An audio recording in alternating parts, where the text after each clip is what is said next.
So can I have everybody rise for the Pledge of Allegiance, followed by a moment of silence? And I have several families and employees to recognize tonight during our moment of silence.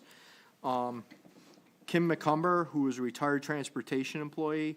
She has multiple family members in the district.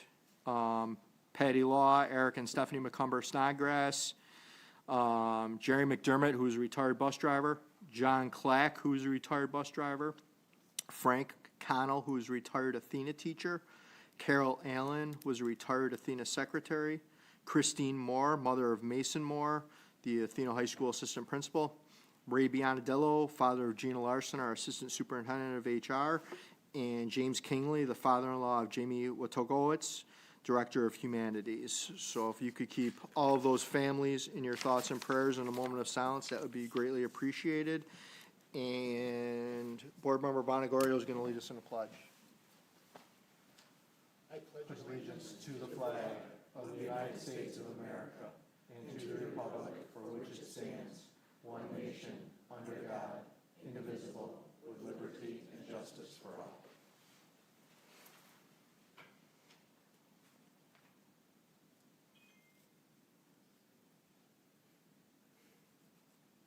Thank you.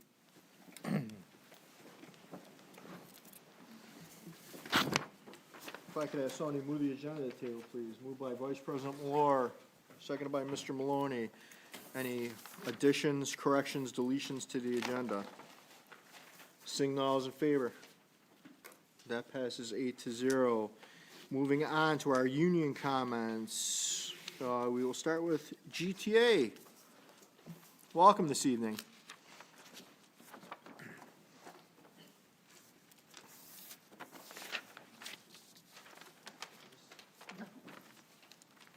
Hi everyone, I'm Liz Birthright and I teach kindergarten at English Village. Hello, I'm Teresa Wing. I teach English as a new language at English Village and Lakeshore. And I'm Peter Johnson. I teach English as a new language at Brookside. At the January 3rd meeting, Board and Community received an update on the plan for the Spanish dual language program that will be starting at English Village next year. Tonight, we would like to share the teacher perspective on the program and some reasons that this is so exciting for us. To start, any language educator you talk to will agree that the earlier you start learning a language, the better. Children's brains are hardwired to be language sponges, and acquiring a new language becomes significantly harder once reaching puberty. Studies of bilingualism have shown benefits such as improved attention, better memory, stronger problem-solving skills, and cognitive flexibility. A language is your window to the world and frames the limits of what you can comprehend and express. When you have two or more languages to draw on from a young age, you acquire an understanding that the world can be seen from multiple perspectives, which gives your brain the ability to be more flexible and creative. The opportunity to develop biliteracy skills is such a valuable offering to our students and families. Even though our English as a new language program is effective, evidenced by the fact that on average, students who have exited the program outperform their native English-speaking peers on state assessments, it's still what was known as subtractive bilingualism. It's subtractive because while we develop the students' English language proficiency, unfortunately, we can usually do little to support their academic home language progress. In parent-teacher conferences, we always encourage families to do all they can to develop their children's home language skills because of the benefits we've mentioned. But to develop true academic biliteracy is often a daunting task, even if home language academic programs are available in the area. The dual language program being restarted in Greece is an additive bilingualism model, which provides academic instruction on a consistent daily basis in two languages and still provides ENL support to students who need it. It's the right thing to do and will benefit every student participating.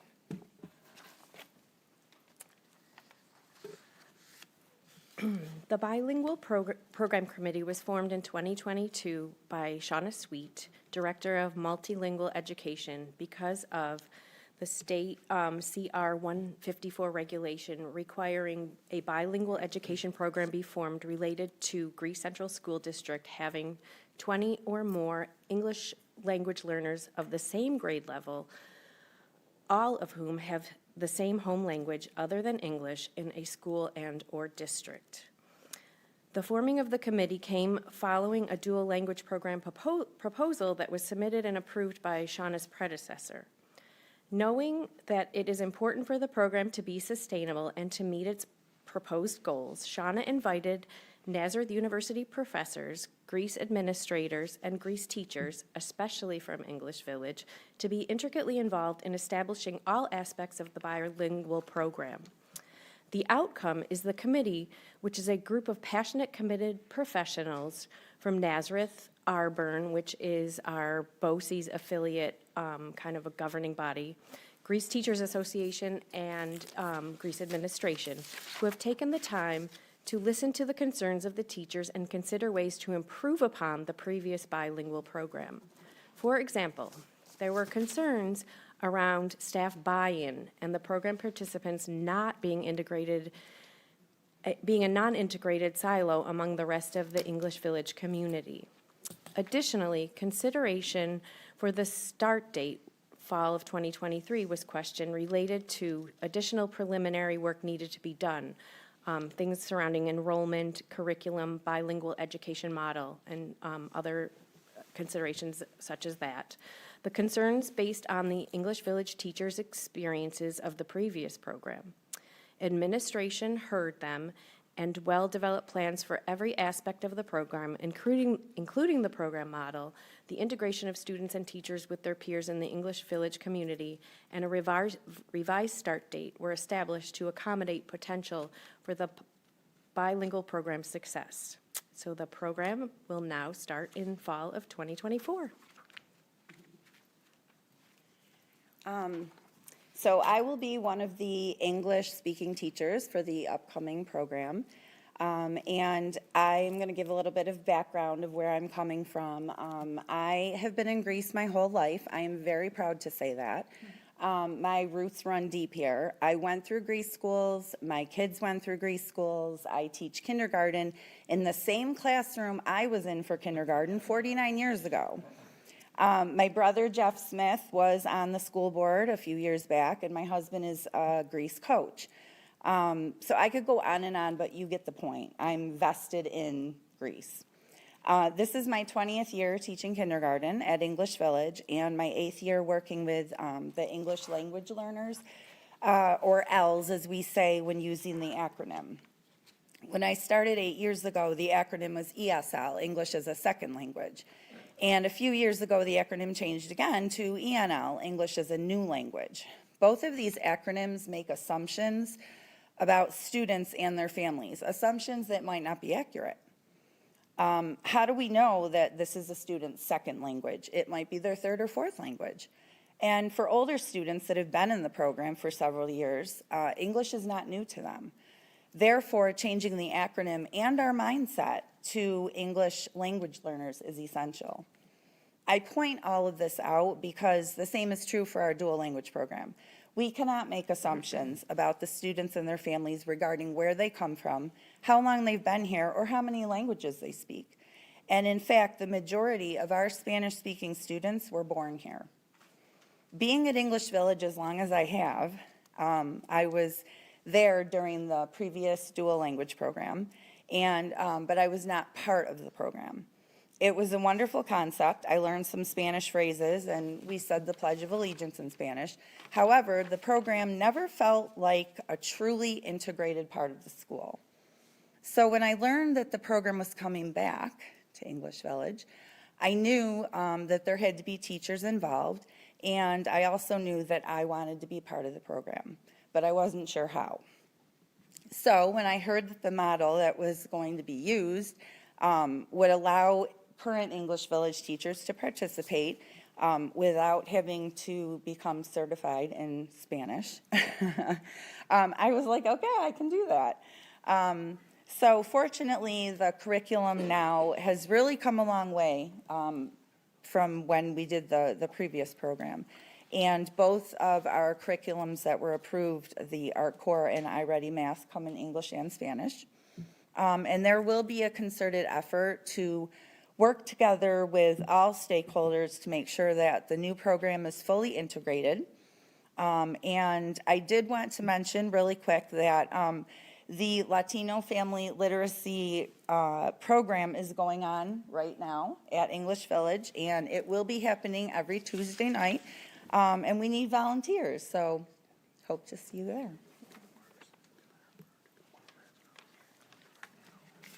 One last thing to talk about is that it's estimated that approximately 50% of the world's population speaks at least 2 languages fluently, but in the United States, only 20% of us do. There can be significant economic benefits for students who develop proficiency in 2 languages, such as improved employment opportunities in a globally interconnected world. In the United States, Spanish is the most desired second language for job applicants by far. In much of the rest of the world, the most desired language is English. According to estimates, there are roughly 400 million native English speakers in the world, but between 1.5 and 2 billion total English speakers. It's by far the most commonly spoken language. So many countries you go to, a significant number of people will speak some level of English because their education systems have prioritized English language instruction from a young age. The fact that English has become such a global language has unfortunately led to a belief among some that Americans don't need to learn other languages, that English is enough. But this puts our country and our children at a disadvantage. We need to do better for our kids. This dual language program will benefit both our Spanish and English-speaking families who choose to participate. It's truly a win-win opportunity. So as always, we'd like to thank the board for your time and attention tonight, and we appreciate all you do for our school district. Thank you. Thank you all for coming.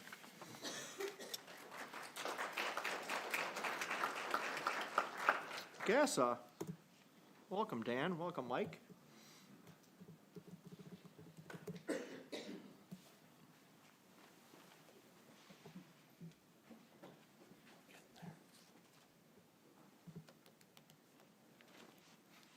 Sorry.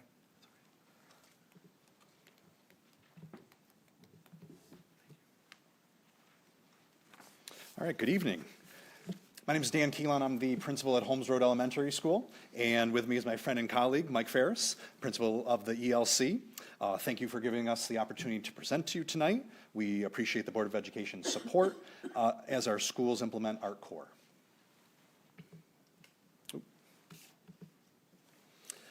Currently in these schools and grade levels, the following are implementing ArtCore currently. Autumn Lane Kindergarten 1st and 2nd grades, Brookside 4th grade, Buckman Heights 3rd grade, Craig Hill 4th grade, English Village Kindergarten, Holmes Road 1st grade, Lakeshore 4th grade, Long Ridge Kindergarten and 3rd grade, Patty Hill all grade levels, Pine Brook 1st grade, and middle schools, Arcadia Middle 6th grade and 8th grade, and Athena Middle 7th grade. Mike will take us through some data. Good evening, everybody. Thanks for taking the time to listen to us tonight. So here are some data points of pride that I'd like to share with you. Before I get into those, I'm excited to share that the implementation of this new curriculum has been hard work, and we're really thankful to the GTA for working really hard along with our GASA to implement this program successfully. By providing our district office by providing a clear framework for that successful implementation, and of course to the support of the Board of Education. Thank you.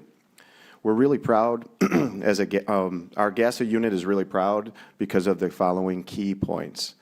Just look at the numbers and you'll be impressed. 92% of our students in kindergarten are on target for reading at the early level from English Village. At Holmes Road, 83% of our first graders are on target for writer engagement. At Patty Hill, 74% of our students are proficient or above level for reading.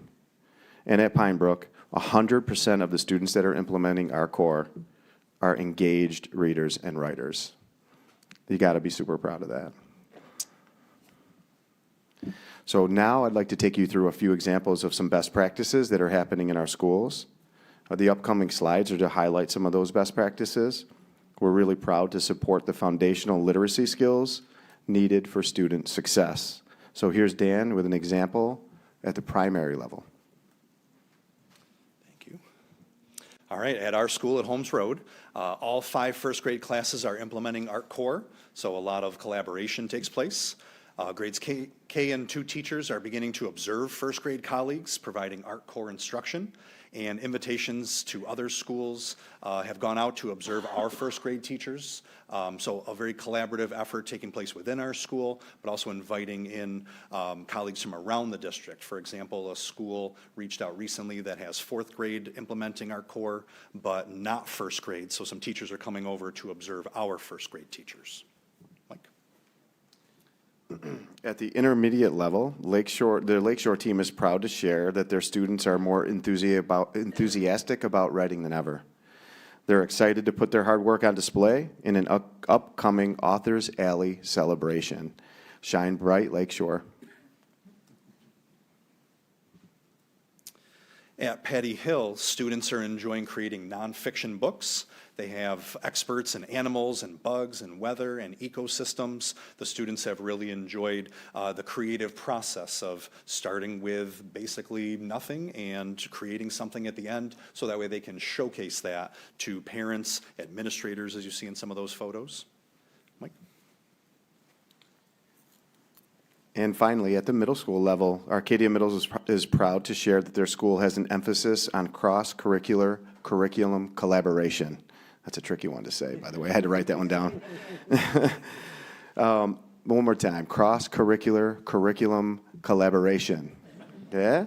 All right. That's a clear example of the teamwork and the partnership between the teachers that are implementing the ARC core and the connection to the students doing research in the library. So, way to go, Titans. We're super proud of you. And so, on behalf of the Administration Association, Dan and I are thankful to the Board of Education and Cabinet for your support as our schools continue to do the work at the cutting edge of literacy and the science of reading. Thank you, everyone. Thank you.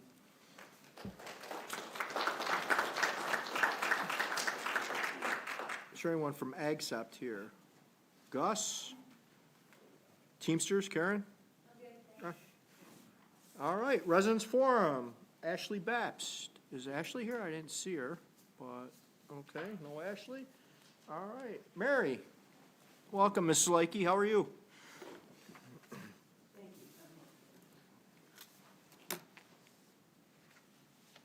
Well, part 3. I left off last month when I spoke about grading biology Regents exams with a colleague and learned that students were given half credit. This was in the late 90s. Half credit for restating the question without providing any information of their own. The passing grade was 55, and raw scores were adjusted accordingly.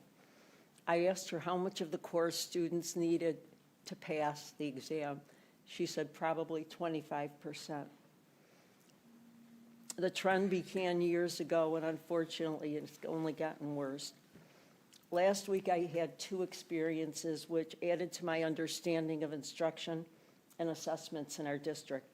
One was our quarterly curriculum meeting, which was really exciting. We were able to explore the materials used in the grade 4 ARC program, right? The old ELA program. I was impressed with the engaging nature of the theme and how books were available for students at 3 different levels. They could then engage in the topic even though they might not be reading the same book. I learned the most from a dynamic, enthusiastic 3rd grade teacher who's in phase 1 of the rollout program. She explained how she used direct instruction with groups based on their specific needs. She carefully and consistently monitored them, recorded her observations, and then built the instruction around it.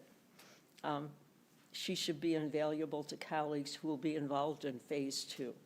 Her enthusiasm has to be, just exciting for everybody. There was also a math teacher there, a middle school math teacher, which I didn't realize why I was excited about her, except I just found out about the interdisciplinary nature of the courses. My second experience was not reassuring. I'm at a veteran Ms. high school. Lakey, before you roll into that, can you come back next month and go with part 4 Don't I next have month? 16 seconds? You're over. Oh, You're over. sorry, I will Nope, see you're you good. next month. All right, look forward to it. Thank you very much, Ms. Lakey. Jordan Stetzel, welcome, Jordan. Good evening. I just wanted to follow up on last month where I had told you that I was going to end up setting up a series of town halls that lead up until May, the end of the school year essentially. And I just wanted to follow up on the success that we had at the first kickoff that was on January 27th. So a big thanks to Mark Bonagorio, Terry Malor, and Megan Farah for making that successful and agreeing to take time out of your busy schedules on a weekend to be there and have what I consider to be a very productive and engaging discussion with parents and community members who attended. By my count, we have 12 new parents, people who I've never met or spoken to before, so that was great, and 22 individuals in total that attended. So from my point of view, as just a regular community member setting this type of venue up, it was a successful start, and I plan on continuing to grow it from there. So with that said, I'd like to do another extension of a warm invite to any other 4 board members who have not gone, who would like to be a part of this, and wish to join me and any others in attendance to have, again, another productive, civil, respectful discussion where parents, community residents, and yourselves get to know one another, and parents and community residents get to ask questions and understand your stance on the issues. The next one is going to be at the Charlotte Library, Saturday, February 24th, from 10:15 to 11:45. I'll also email the entire board to extend that invite as well. So I hope to see you there, and thank you for your time. Thank you, Mr. Stetzel. All right, moving on, item 2.01. Can I so move staffing to the table, please? Moved by Mr. Butler, seconded by Ms. Farmer. Any comments, questions, concerns on staffing? Seeing none, all is in favor. That passes 8-0. Moving on to 2.02, tenure. Can I so move that to the table, please? Moved by Mr. Maloney, seconded by Ms. Farmer. Any comments, questions, concerns on that? Seeing none, all is in favor. That passes 8-0. Moving on, 2.03, Teamsters MOA for sub-driver pay. Can I have somebody move that to the table, please? Moved by Vice President Malor, second by Mr. Bonagorio. Any comments, questions, concerns on that? Seeing none, all is in favor. That passes 8-0. Moving on to 2.04, the gas MOA. Can I have somebody move that to the table, please? Moved by Mr. Butler, second by Dr. Traywick. Comments, questions, concerns on that? Seeing none, all is in favor. That passes 8-0. Moving on to the Gus MOA regarding April 8th. Can I have somebody move that to the table, please? Moved by Mr. Bonagorio, seconded by Mr. Maloney. Any comments, questions, concerns on that? Seeing none, all is in favor. That passes 8-0. Moving on to the Gus MOA. Can I have somebody move that to the table, please? Oh, Teamsters, sorry. Teamsters, we'll go to Teamsters. All right, Teamsters MOA regarding April 8th. Moved by Mr. Maloney, seconded by Ms. Farmer. Any comments, questions, concerns on that? Seeing none, all is in favor. That passes 8-0. Moving on to the guest resolution, item 2.07. Can I have somebody move that to the table, please? Moved by Mr. Maloney, seconded by Ms. Farmer. Any comments, questions, concerns on that? Seeing none, all is in favor. That passes 8-0. Moving on to the separation agreement 2.08. Can I have somebody move that to the table, please? Moved by Ms. Farmer, seconded by Vice President Malor. Any comments, questions, concerns on that? Seeing none, all is in favor. That passes 8-0. Moving on to item 4.01, literacy presentation. Deputy Superintendent Smalley. Good evening. I would like to invite Dr. Vale Payne, Ms. Suzanne Pettifer, and Ms. Julie Parson up to share a literacy update for grades 3 through 5. As many of you know, especially after Mr. Ferris's and Mr. Keelan's presentation, literacy has been a focus this entire year, along with the implementation of our new reading curriculum, Art Core. As we approach or hit our mid-year for this school year, I just wanted to recognize the significant amount of work and professional development that has taken place across our district within the area of literacy and with the implementation of this new program. With this professional development, it is a significant amount of time for teachers to learn about the new program. There's classroom visits. Following these classroom visits, there is dedicated time for some feedback and debriefing on what was done in the classroom. And based on the report, you could see that there is already some growth that we're seeing within our students. So we're very excited about that work and looking forward to this update for grades 3 through 5. Thank you. Thank you, Mr. Smalling. So good evening, everybody. Again, up here before you again this evening to give you a, I think it's our 3-part on a 5-part series that we're updating you on our ARC core implementation. So just to kind of re-anchor us back into our strategic plan. So again, grounding us into this connection, our commitment statement that we were adopting a curriculum that includes culturally authentic learning experience that mirror students' diverse identities and ways of understanding, communicating, demonstrating curiosity and knowledge. And I can tell you, in the classrooms that are implementing ARC core like this is happening. It is so exciting to see. And then the focus area, building the capacity of our leaders to create a culture of professional learning, collaboration, self-reflection, and feedback. And it wasn't a plant tonight, but I was just like so impressed that our GASA leaders got up here and spoke about ARC core, because one of our priority focus areas has been on building the capacity of our leaders. I mean, it's really building the capacity of everybody within our system, but we know the importance of leadership around any sort of rollout of any initiative. So this has really, really been important. So again, just to kind of revisit, in October, we were up here talking about ARC core for grades kindergarten through 2nd grade. In January, we came and we talked a little bit about the biliteracy program update around literacy. And then here we are in February talking about grades 3, 5. Mary spoke to this also this evening in her comments. And we'll be back in May to talk about 6, 8, what that's looking like at the middle school level.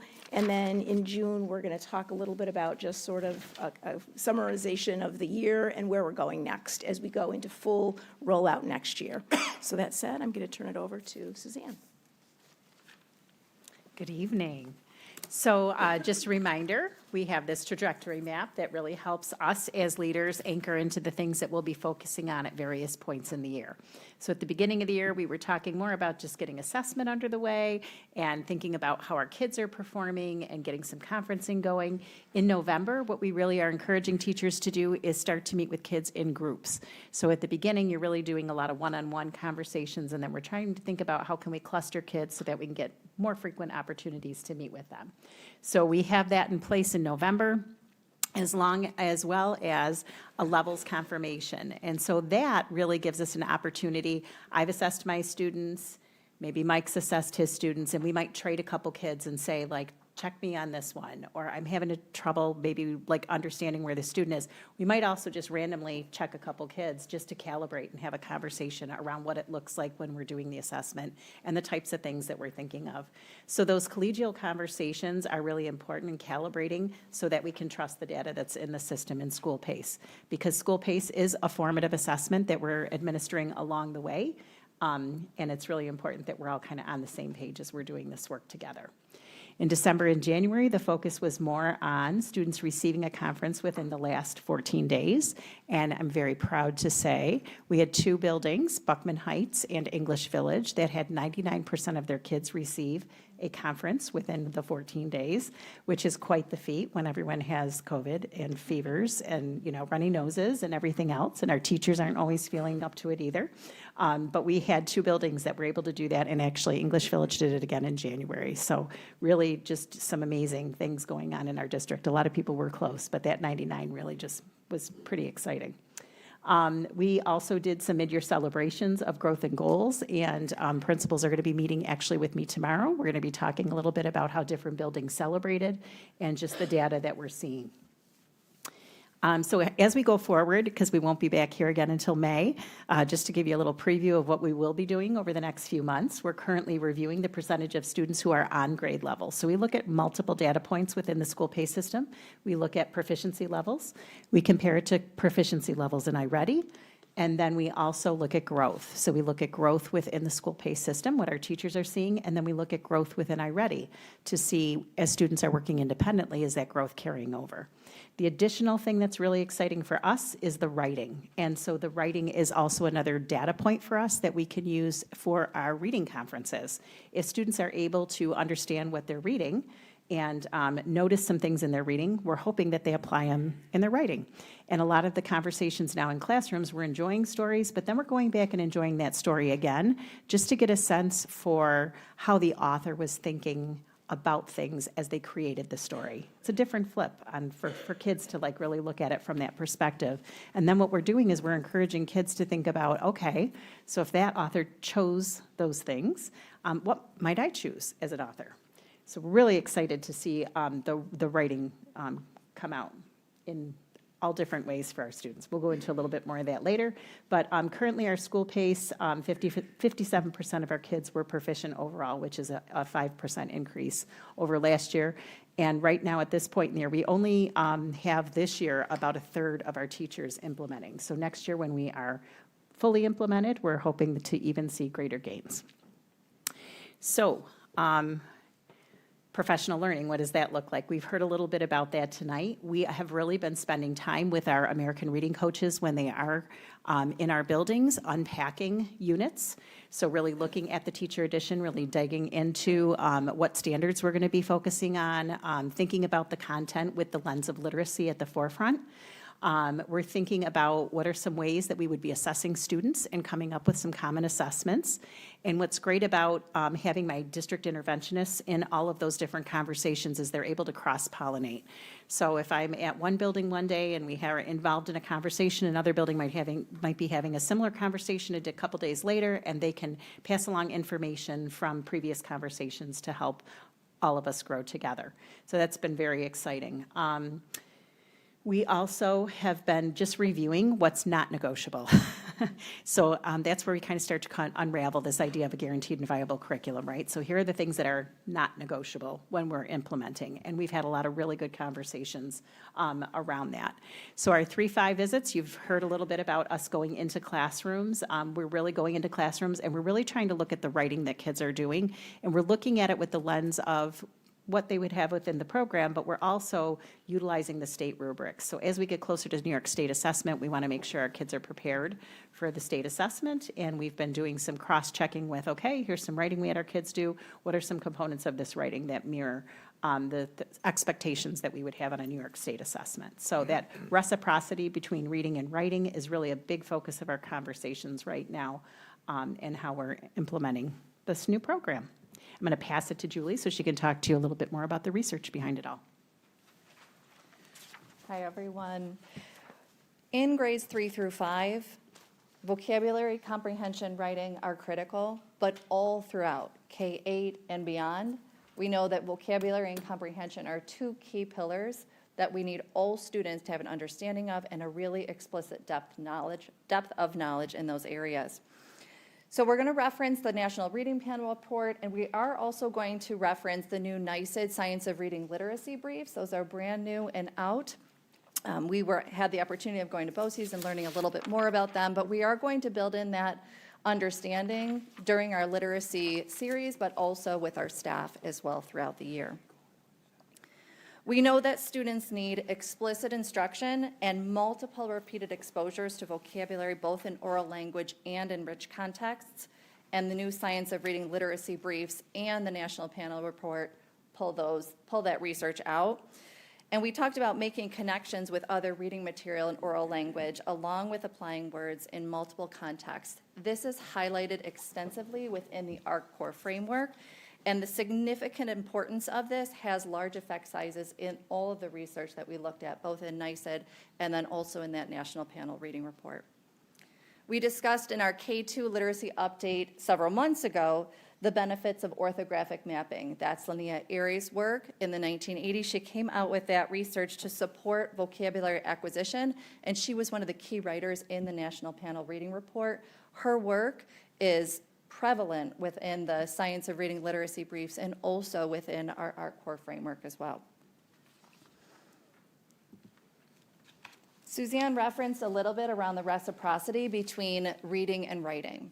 You'll see this within the research, the NYSED briefs, the National Panel reading report, and also within that ARC core framework. When we think about developing writer's purpose, when we think about ways to structure ideas, the reading supports the writing supports the reading. From our youngest learners, as they begin to write, as they begin to listen to text, formulate those ideas, then they put their pen to paper, they listen to the stories, and they become authors. All of that work is intricately laid out and developed. And through our ARC core framework as well, you will see that reciprocity develop in all of our students. We're already seeing it. In regards to writing, the NYSID literacy series, the NYSID reports from the Science of Reading briefs talk about the big six. So you can see that the six are up there. Oral language was added, and based upon the comments this evening from GTA, oral language is incredibly important for all of our learners. So we are very impressed to see that oral language is a key pillar now through the state, and then also benefits, of course, with the research as well. Those high-impact practices. So when we think about text-based discussions and writing opportunities, these are prevalent throughout all of our ARC core frameworks. Teachers have the opportunity and students to make that reading-writing connection, and we know that these are critical skills for pre-K all the way up through secondary. From learning and practicing those foundational encoding works, getting the sounds to print, practicing writing for different audiences in different genres across our content areas. In addition, we have content-based writing literacy instruction that supports students' ability to write about what they read. So as I referenced, students have the text in their classroom. Those are provided to teachers. The framework is the guide, and then the books support the writing. They use those as their mentor texts. They become the experts, they research, and then they document that through their writing. The process is very explicit. Teachers go through that step-by-step process with students. They have the mentors, both in writing and in text, and then students create, and they have that opportunity to talk with their peers and discourse with them as well. Again, within our K-8 literacy core curriculum with our core, instruction is direct, it's structured, lessons are sequential and systematic, which we know has a huge benefit for students. They know how to start and they know how to succeed at a task. So Suzanne talked a little bit about the rubrics. Our rubrics are structured grades 3 through 8, so students have an opportunity to see that end in mind. They also are in alignment with our state standards and our state rubrics too, and we're looking at how to build even more alignment through that. So our students know, again, those expectations for success. One big piece of ARC core and also the research is that students are not expected to make assumptions. So they have the opportunity to see what it looks like in print. They have the opportunity to see authors in action. They see themselves as authors. They see themselves as learners, scientists, and readers. They have an opportunity also, one of the big pieces is to get feedback. So in that loop of reading, writing, listening, speaking, they have the opportunity to get feedback not only from their teachers, but also from their peers. So we're building that up as we learn more about American Reading Company as well. We have many new updates. Again, I briefly talked about the NYSID literacy briefs from the Science of Reading, but there's high-impact practices that are called out in those briefs. Some of them, to name a few, collaborative and culminating projects, performances, text-based discussions and writing opportunities. Again, these are all from state ed.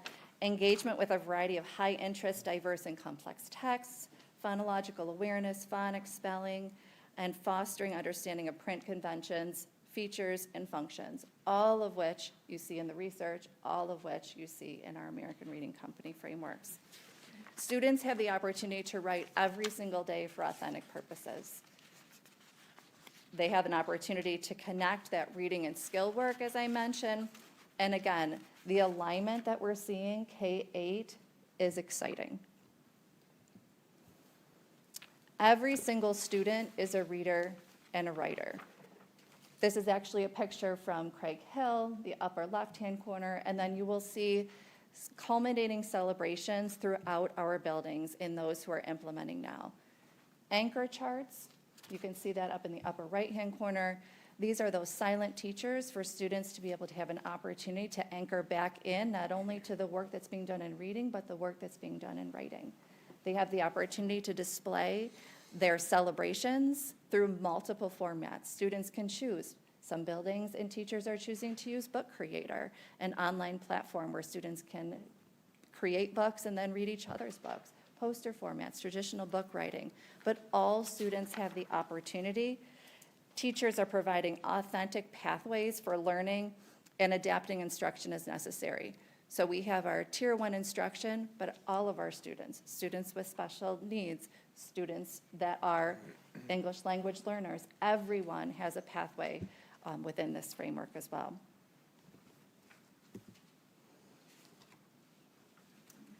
So we've talked a little bit about the coaching for our teachers, and this is just an example of one of the coaching sessions that we had at Pine Brook.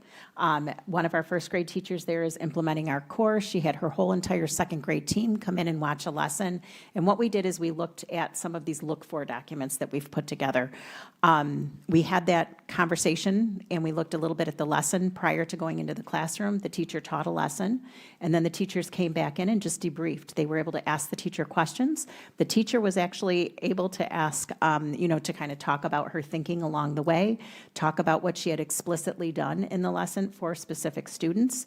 And she also asked for feedback from the other teachers, which is not always something that teachers do, is sit and ask for feedback from each other. So we're really providing a lot of opportunities for people to be vulnerable, be humble, and really learn. And we're finding that it's really benefiting not only the teacher who's doing the demonstration, but also the teachers who are watching. And it's really creating a lot of excitement. We have 3 more principal sessions coming up additionally. One of them is tomorrow afternoon, where Julie and I will be leading the principals just through some more information around the program and things that we can be watching for in our leadership walks. And we also have 2 more district-wide professional learning community hour sessions with our teachers. So we're really excited about that. The last slide, I usually try to use some sort of quote, and on this last slide, I could not use this quote. I asked my mom if I could get a YouTube channel so I could do book reviews, and that's what she was sharing with Mr. Palermo. Our kids are very excited about the work that they're doing. They're seeing themselves as capable, confident researchers and book reviewers, and it's really, really exciting to see. If you would like to see some of our writing, I'm just going to end with tomorrow night is our writing exhibition. We will be at Olympia from 6:30 to 7:30, so we welcome you to come, but we will have writing on display from grades 1 all the way up through, I think we have through 5th grade coming. But we have like 150 people from across the district, students coming to share their work and to see the work of other students. So I would welcome you to join us. Any questions? Mr. Bonagoro? Thank you. I love these updates. And I've had an opportunity to see some of this in action, and I'm really excited about it. Looking forward to another tour this week. A few things keep coming up, and direct explicit instruction is, all the research says, really critical. Can you describe that? Because I know a lot of people hear that and they think lectures, boring. If you can give a little description of that. I'll speak a little bit to that grade 3 through 5 since that's our focus, but we'll have evidence of explicit instruction within each of our literacy briefs. But when we think about explicitness, so for instance, tonight we were talking about vocabulary comprehension and writing. When we think about the explicitness of even vocabulary, how am I taking a child from understanding the basic components of phonics in an explicit way? So I referenced Aries' work a little bit. That's that orthographic mapping component. Can I hear it? Can I say it? Can I write it? Can I read it? Right? And that whole reciprocity between that. When we go up into vocabulary, now we're having the opportunity at grades 3 through 5, even second grade, we have this as well, is now I look for word parts. So am I looking at prefixes? Am I looking at suffixes? Am I looking at roots? All of those pieces are direct and explicitly instructed in order for kids to understand that. So that's like that bridge, right? That is the outline of direct and explicit. So when we look at that pathway up to learning and being college and career ready, these are the steps that we take to do that. In regards to comprehension, there's multiple ways that we're direct and explicit. It's from our read alouds into how we're processing through our complex texts. So we have a read, write, discuss protocol that we go through so that when we're looking at a text, we have an opportunity to discourse and dialogue with our peers through turn and talk, through multiple ways. Kids have that opportunity. It's directly laid out of how am I going to process through that text. So there's multiple ways in order to do that. So when you said that kind of lockstep, those are pieces of it, right? And then we also have that inquiry piece. Those can both be together. We build a student's excitement. We build that wonder and that joy. And then kids, we get in there and we do the explicit instruction right alongside of that. Are you finding kids engaged in that? Are they receptive to it? Hands down, I see that, even from our little entomologists and zoologists in kindergarten, all the way up to our readers who are analyzing and observing extreme weather. And now we're into mysteries in 5th grade. That excitement and that inquiry lens is going to be our avenue to get into the explicitness. Thank you. I have several. All right, well, we'll see if anybody else have a question or a comment? All right, go ahead, Mr. Barnhart. Okay, thank you. That's great. Thank you for that one. You also answered another question about how you incorporate the inquiry, and that's supported by the direct instruction as well. Perfect. Do we still use other, I think this replaces CKLA, is that right? In maintaining that really emphasizing that content-rich information. Yeah. And, you know, CKLA is also research-based. It's just a different way of delivering the instruction, right? We just feel like this is so much more cohesive, and the writing component to this is really the deal breaker. CKLA has some writing in it. It's more dictated when students are little. This is definitely more research-based, where kids are really writing about things they want to write about. So it's really exciting to see their enthusiasm and how they're transferring over what they're learning about authors and how they're putting it into their own writing. It's really exciting. Great. Go ahead. All right. Haggerty is another piece that we brought in, I think, a few years ago. Are we still using that? Yeah. Okay. So Haggerty is that phonological and phonemic awareness framework that we use with our youngest learners, pre-K and kindergarten, and we do have some first grade teachers who are using that as well. Our reading specialists also use that, and some of our district and building interventionists use that as well. That's a key crux of the framework. They also reference Kilpatrick's work. Our teachers have found that the Haggerty framework is a little bit more user-friendly, so we are using that daily, and that is supported through ARC, and our coaches say, great connection, so yes. So I have a specific question regarding that. Sure. Does the Haggerty program pair phonemic awareness with letters? Or because I've learned some things that suggest it's not, and I'm curious if that's the case or how we build that bridge. if it doesn't. Absolutely. So one of the pieces that even we saw in our CKLA framework was that we didn't have the phonemic and phonological awareness as explicit as needed. So that was the reason why with our language development specialists, we brought in the Haggerty framework as well.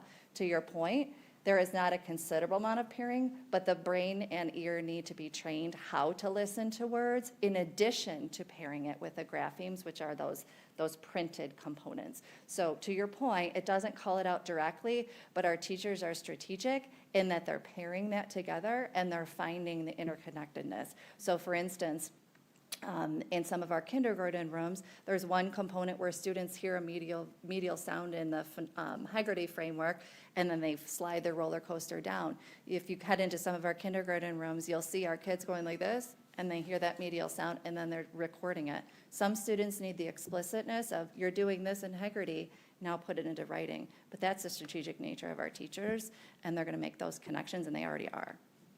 Thank you. Yep. Go ahead. 2 more. Okay. Thank you again for that.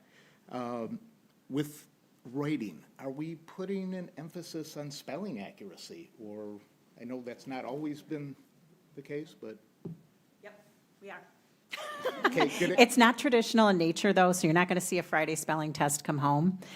It's really helping kids think about parts of words they know. So Julie talked a little bit about, we might learn the word at, and then we might start to play with it. What would happen if I put a C at the front of it? What would happen, and you go through and do all that. But what we do then is take that word family, and we may say on a different day, how many words can you spell using that component of at? And kids might be adding to the front or the back of that, depending on the age level that they're at. So, yes, but you're not going to see the Friday spelling list come home because it's really embedded in play and really in the way that we are assessing along the way with our students. But spelling's definitely a component. And if you look at our kids' writing tomorrow night, you're going to die about what they're using for spelling. And they're really using their resources too. Oh, Thursday. I'm sorry. It's Thursday night. Don't come tomorrow night. Oh, my God, that'd be terrible. Thursday night, 6:30, Olympia. I'm so sorry. Yes, thank you. One quick thing in regards to the spelling. So Suzanne referenced the reciprocity between reading and writing, and I did as well. So our coaches and as leaders, we're also calling this out as when students are working on a reading goal, that can also be a writing goal. And so what we call for accuracy-wise in reading, we're going to call it in your writing as well. Now, we have capacity to build there. We haven't really been a writing-focused curriculum. We have not had a writing-focused curriculum. This is new, this is going to take work, but it really will be powerful in that what we call for in reading, we call for in writing.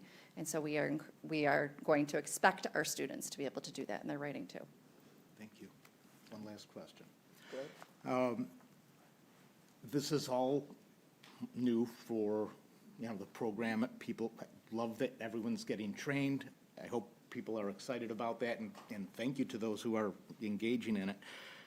I have heard some concerns at different levels, and one, I'd like to get your input on this, is that the content, knowledge, the way it's being delivered, is particularly, say, in the middle school area, is offsetting literature. How, is that the case? How, do we incorporate literature in? Yeah. So at the middle school level, we're going to talk more about this next time, but there is still reading that goes on that is novel-based reading. There is also opportunities for kids to have to explore topics. So kids can take things in one direction. Some of it is very content-rich because we're trying to teach them how to write informational text at, a certain point. But that's one unit. And we haven't gone all the way through the year yet. As we continue to go through the year, the third unit is all about different genres and learning about different genres and reading in different genres. And then kids will pick a genre that they want to write for their own story. So yes, we're not quite there yet in the implementation, but we'll be getting there, so. Okay, thank you so much. Thanks for the patience. Thank you. Thank you all. All right, moving on to 4.02, the executive budget state aid. Deputy Superintendent? I will ask Mr. Romeo Kalili to present this information.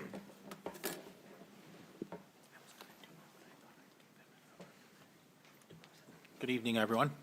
I've got a couple presentations for this evening. One is to just talk about the executive budget that was recently delivered, and then also to review the initial rollover budget for 24-25.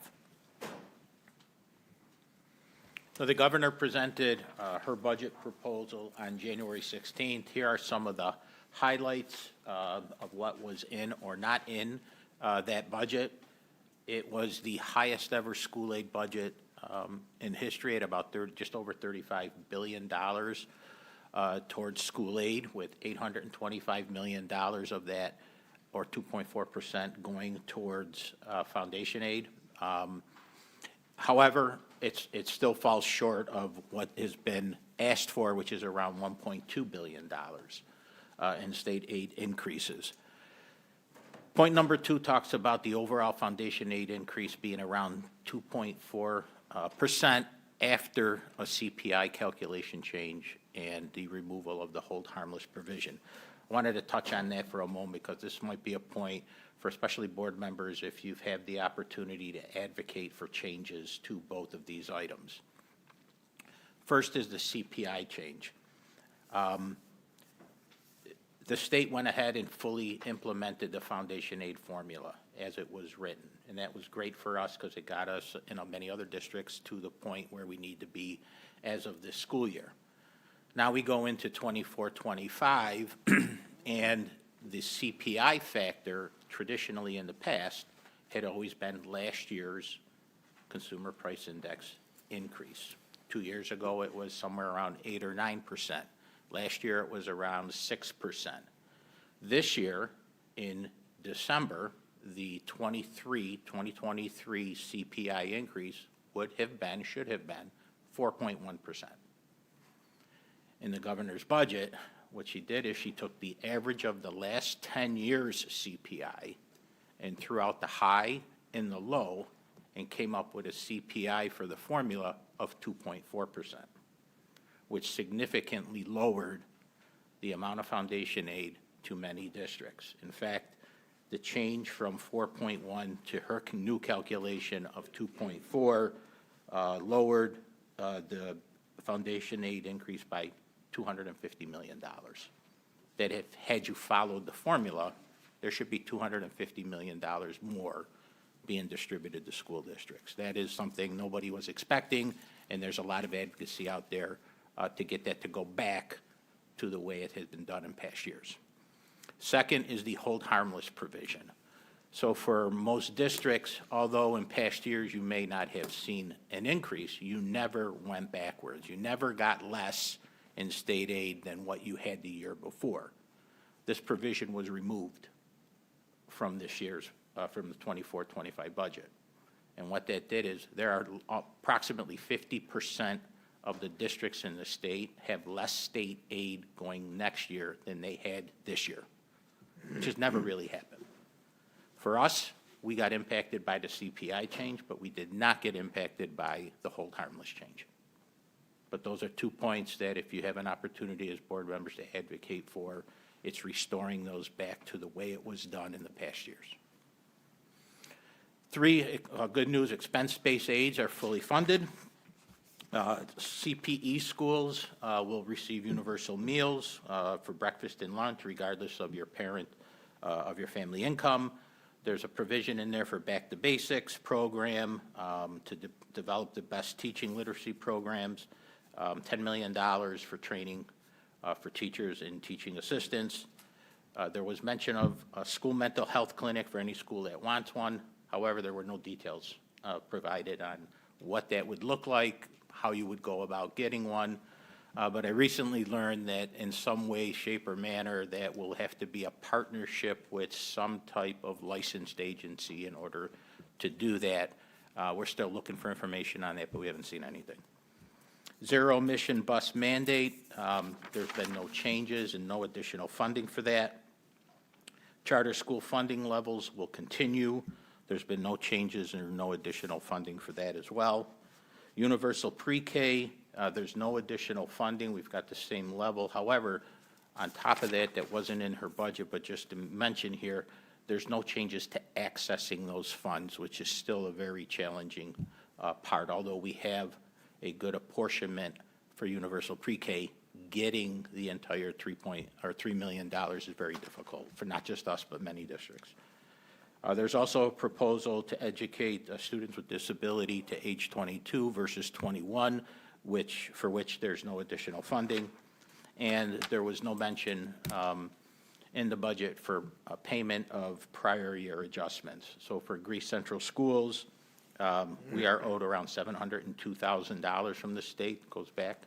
And projections, if you will, say we probably won't see that in full till about 2040 at this point. So when we owe the state money, they take it right out of our state aid in the current year. When the state owes us money, they put it on the back burner. And in some years, part of it gets funding, and in other years, it doesn't get funded. And therefore, we're projected out to about 2040 to get paid in full on that. So what does it look like based on the state aid runs? Top part, first column is what we approved for state aid for last year, for the current 23-24 budget.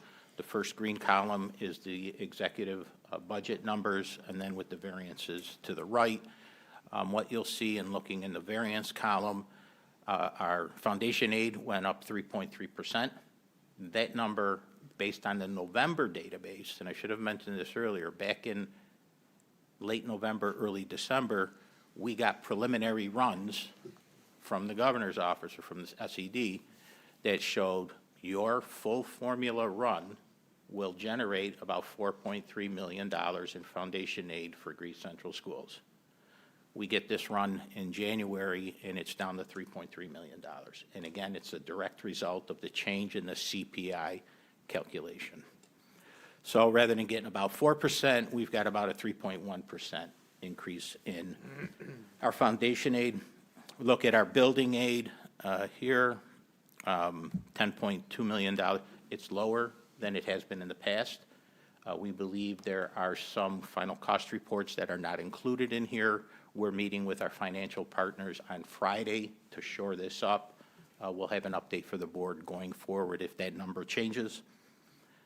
Going down the third column, some more. You can see I mentioned the pre-K grant at 2.9, almost $3 million. No change in that. But again, no change in how you access those funds as well.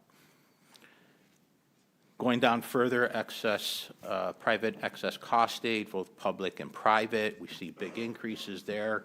We're doing more research into that to make sure that those numbers are solid. At this point, we have no reason to believe that they are not good, but we are always being conservative, so we're trying to do a little bit more research into that growth to make sure that it's real and that we will see those funds. Charter school transition, a small amount of money, and our BOCES aid went up $1.8 million to us. That makes total sense because we have been moving more and more expenses to BOCES in order to get more aid the following year through the BOCES aid. So in total, our state aid budget went up $4.5 million, or about 2.9%. The circled number, the 156,781, that is the number that we are using to put into the rollover and that we will count on at this point in time from the state for state aid going forward until something changes. Questions? Ms. Farmer? I'm not sure if, so back in the day, you used to be able to keep kids in school until 21 if they hadn't passed their English yet. Can somebody help me out here? Am I saying something that's, do you know what I'm talking about? Nobody knows? Okay, so this right here where it says you can keep kids until age 22, only kids who have disabilities can stay until 21. Or 22, I'm sorry.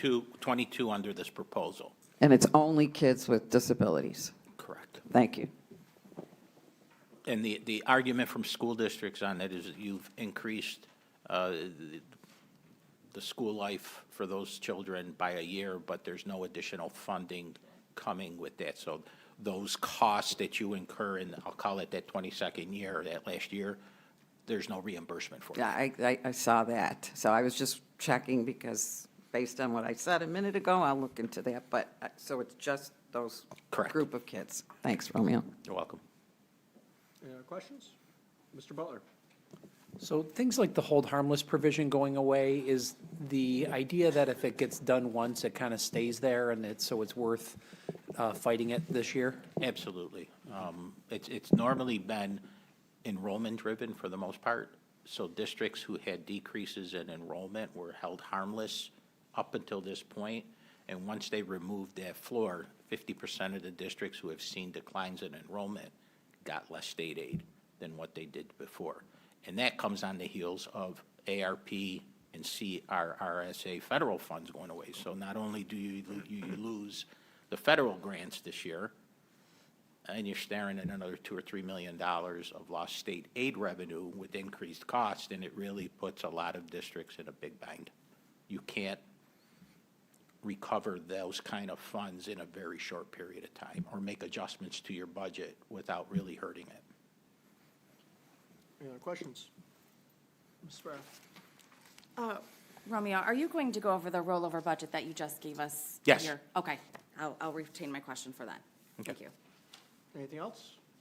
All right, moving on to 4.03, the rollover budget presentation. Thank you. As mentioned, there should be in front of you a current version or a couple adjustments made yesterday to it.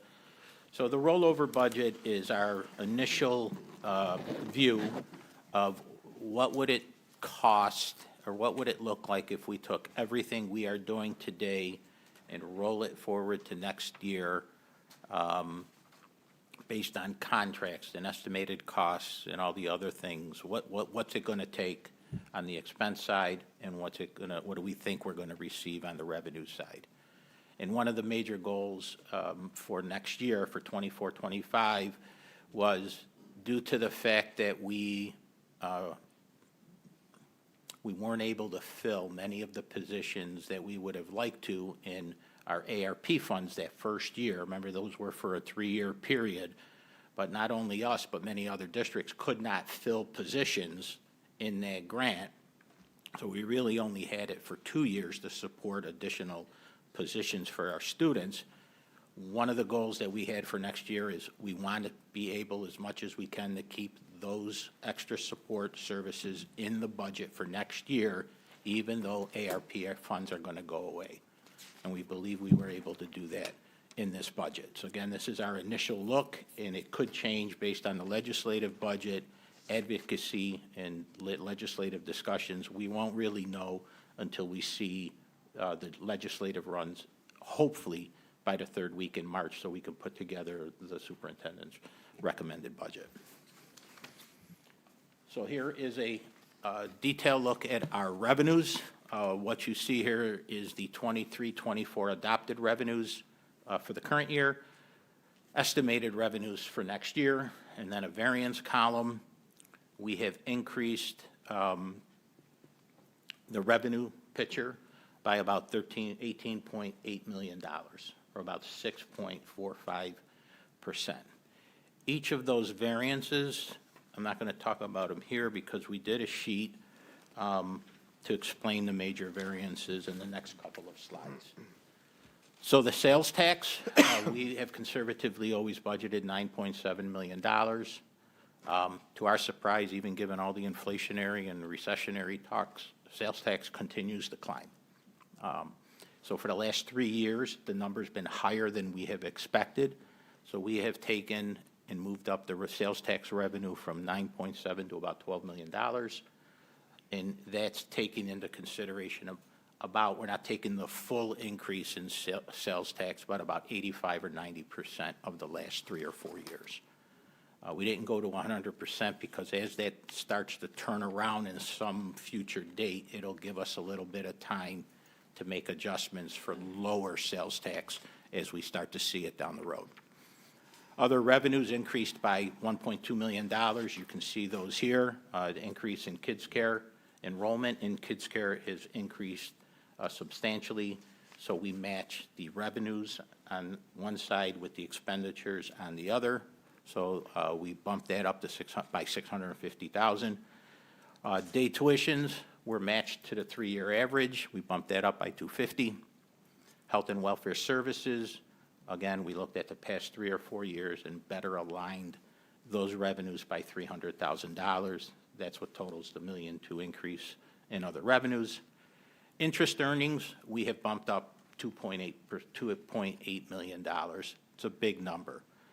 However, with investment rates being at 4.5%, 5%, sometimes 5.5%, interest earnings have been huge, especially with the amount of money that we have in reserve. We've been able to make those investments and make interest earnings. We have not taken all of it because that could change very quickly within a 5 or 6 month period, but we did increase interest earnings up to $3 million a year as opposed to $200,000. State aid, we just reviewed. It's based on the governor's budget. That's that increase of $4.5 million.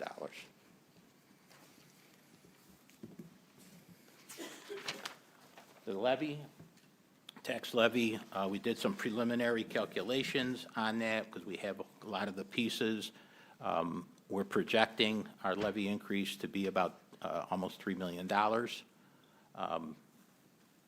We are meeting with our financial partners on Friday. One of the big components of the tax cap calculation is debt service.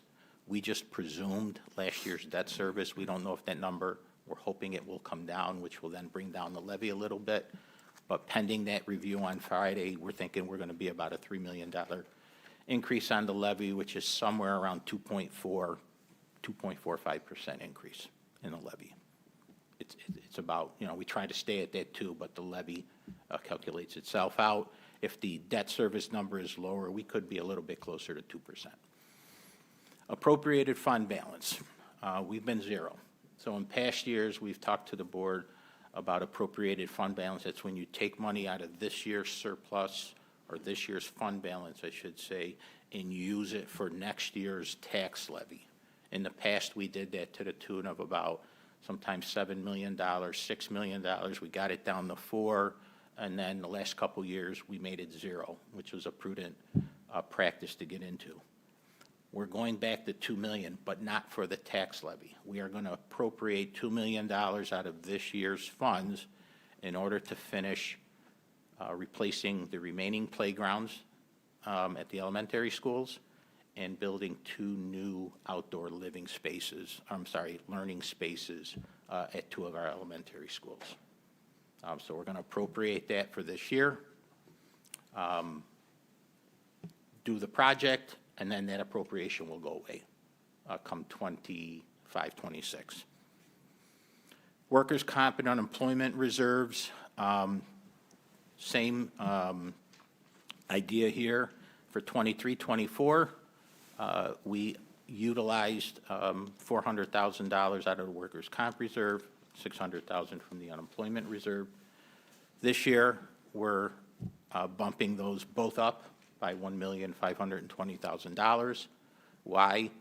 That $1.5 million for each of those, or approximately $3 million, is what we will be pulling out of the reserves in order to help us balance the budget. So when we match up all our revenue increases that we've just shown you to the expenditures that we currently have on the books, we're still short about $3 million. We're proposing for next year, we pull that $3 million out of the reserves and then work on a process to not rely on reserves going forward. And we would probably start that in August or September of this current year. So when we take a look at the sum total, you can see the variances here. Again, we go from $290 to $309 million budget, $18.7 million increase, about a 6.45 budget to budget increase at this point in time. Still work to do. Again, this is what would it take to do everything and keep everything we currently have in place for a year. Now let's take a look at the expenditure side. Here's a detail. You can see all the variances in here. On the next couple slides, we've picked up explanations for some of the bit more larger variances, but you can see all the detailed line items here. The one item I did want to point out is the double asterisk on debt service. As you see, that number hasn't changed. We won't know that until Friday of this week, so I just wanted to show that. So what are the differences? In salaries and wages, we're up about $10.3 million, just over 4%. But that includes all contract salaries, all union agreements, all extra work, all substitute estimates, all the increases for the individual agreements that we have with staff, and it brings over 60 ARP positions that were out in ARP, funded by ARP, that we had added for further support of our students. We are bringing all of them over into the general fund. Plus, we brought over, I will also mention, we brought over 22 positions from the federal grants into the general fund budget during this year. We're bringing over the other 60 positions for next year and fully funding them out of the general fund because the ARP funds go away. Between all those items, salaries are up about $10.3 million. Equipment, supplies, contract services, utilities up about $1 million. You can see here just some of the items that are in there. Utilities obviously are increasing. We've got $700,000, $800,000 in for curriculum review and professional development related to that. We got increases in our security contracts, general supply increases. All those together come to about the $1 million increase there. BOCES services are up $3.5 million. That was not a surprise to us. Mostly that is attributable to not only increased costs from BOCES for the services we do use, but also for items that we funded out of the general fund that we never ran through BOCES, but now we are. So in the past, that equipment, supplies, and contract, that increase of $978 normally would have been larger, but it's smaller this year, which it should be, because many of those contracts that sat in that bucket are now in the BOCES bucket.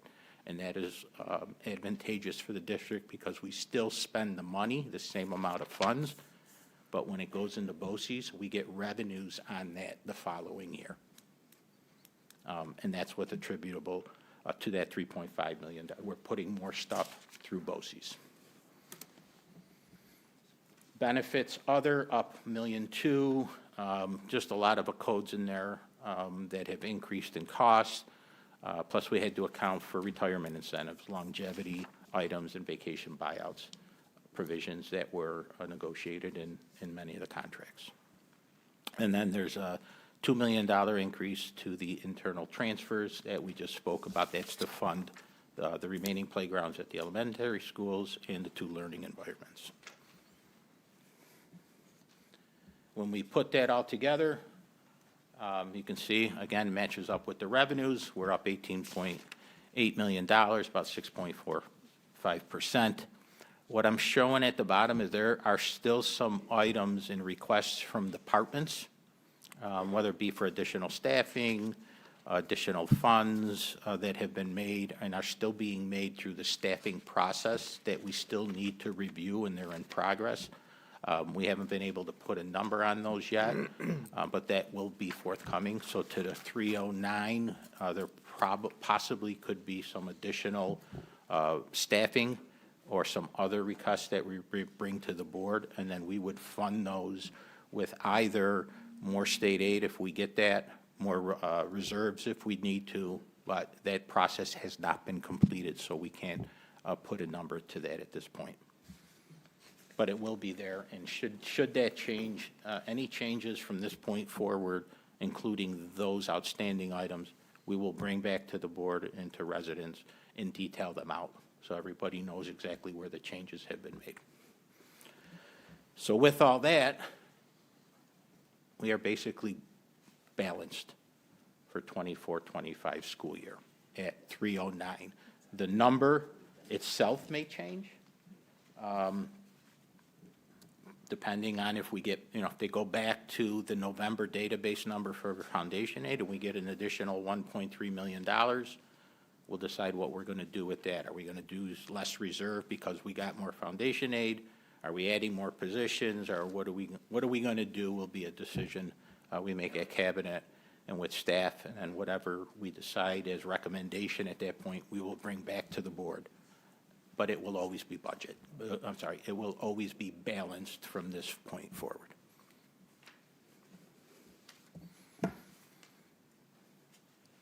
Questions? Ms. Farah. Thank you for doing this, Romeo. There's a lot to unpack from this.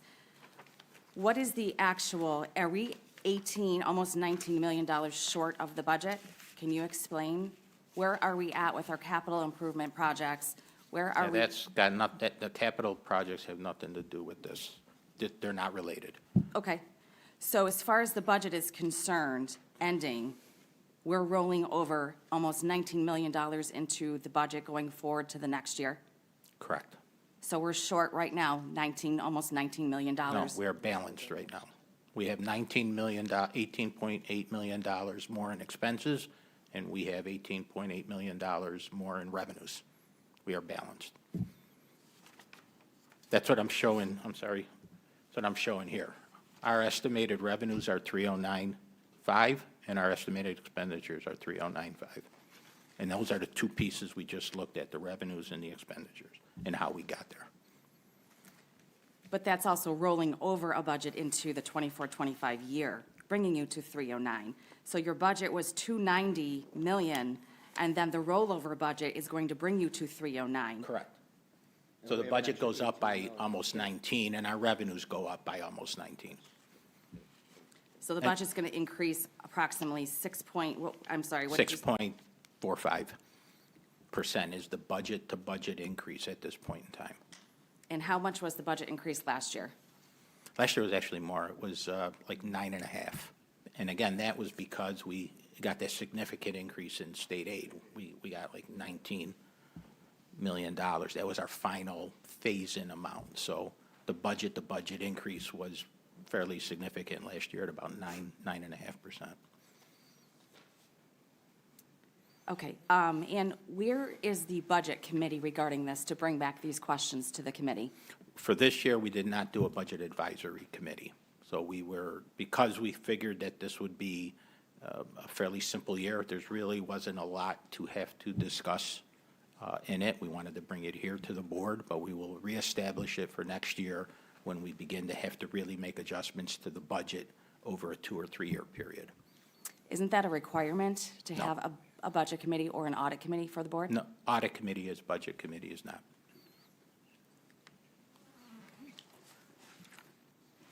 Mr. Butler?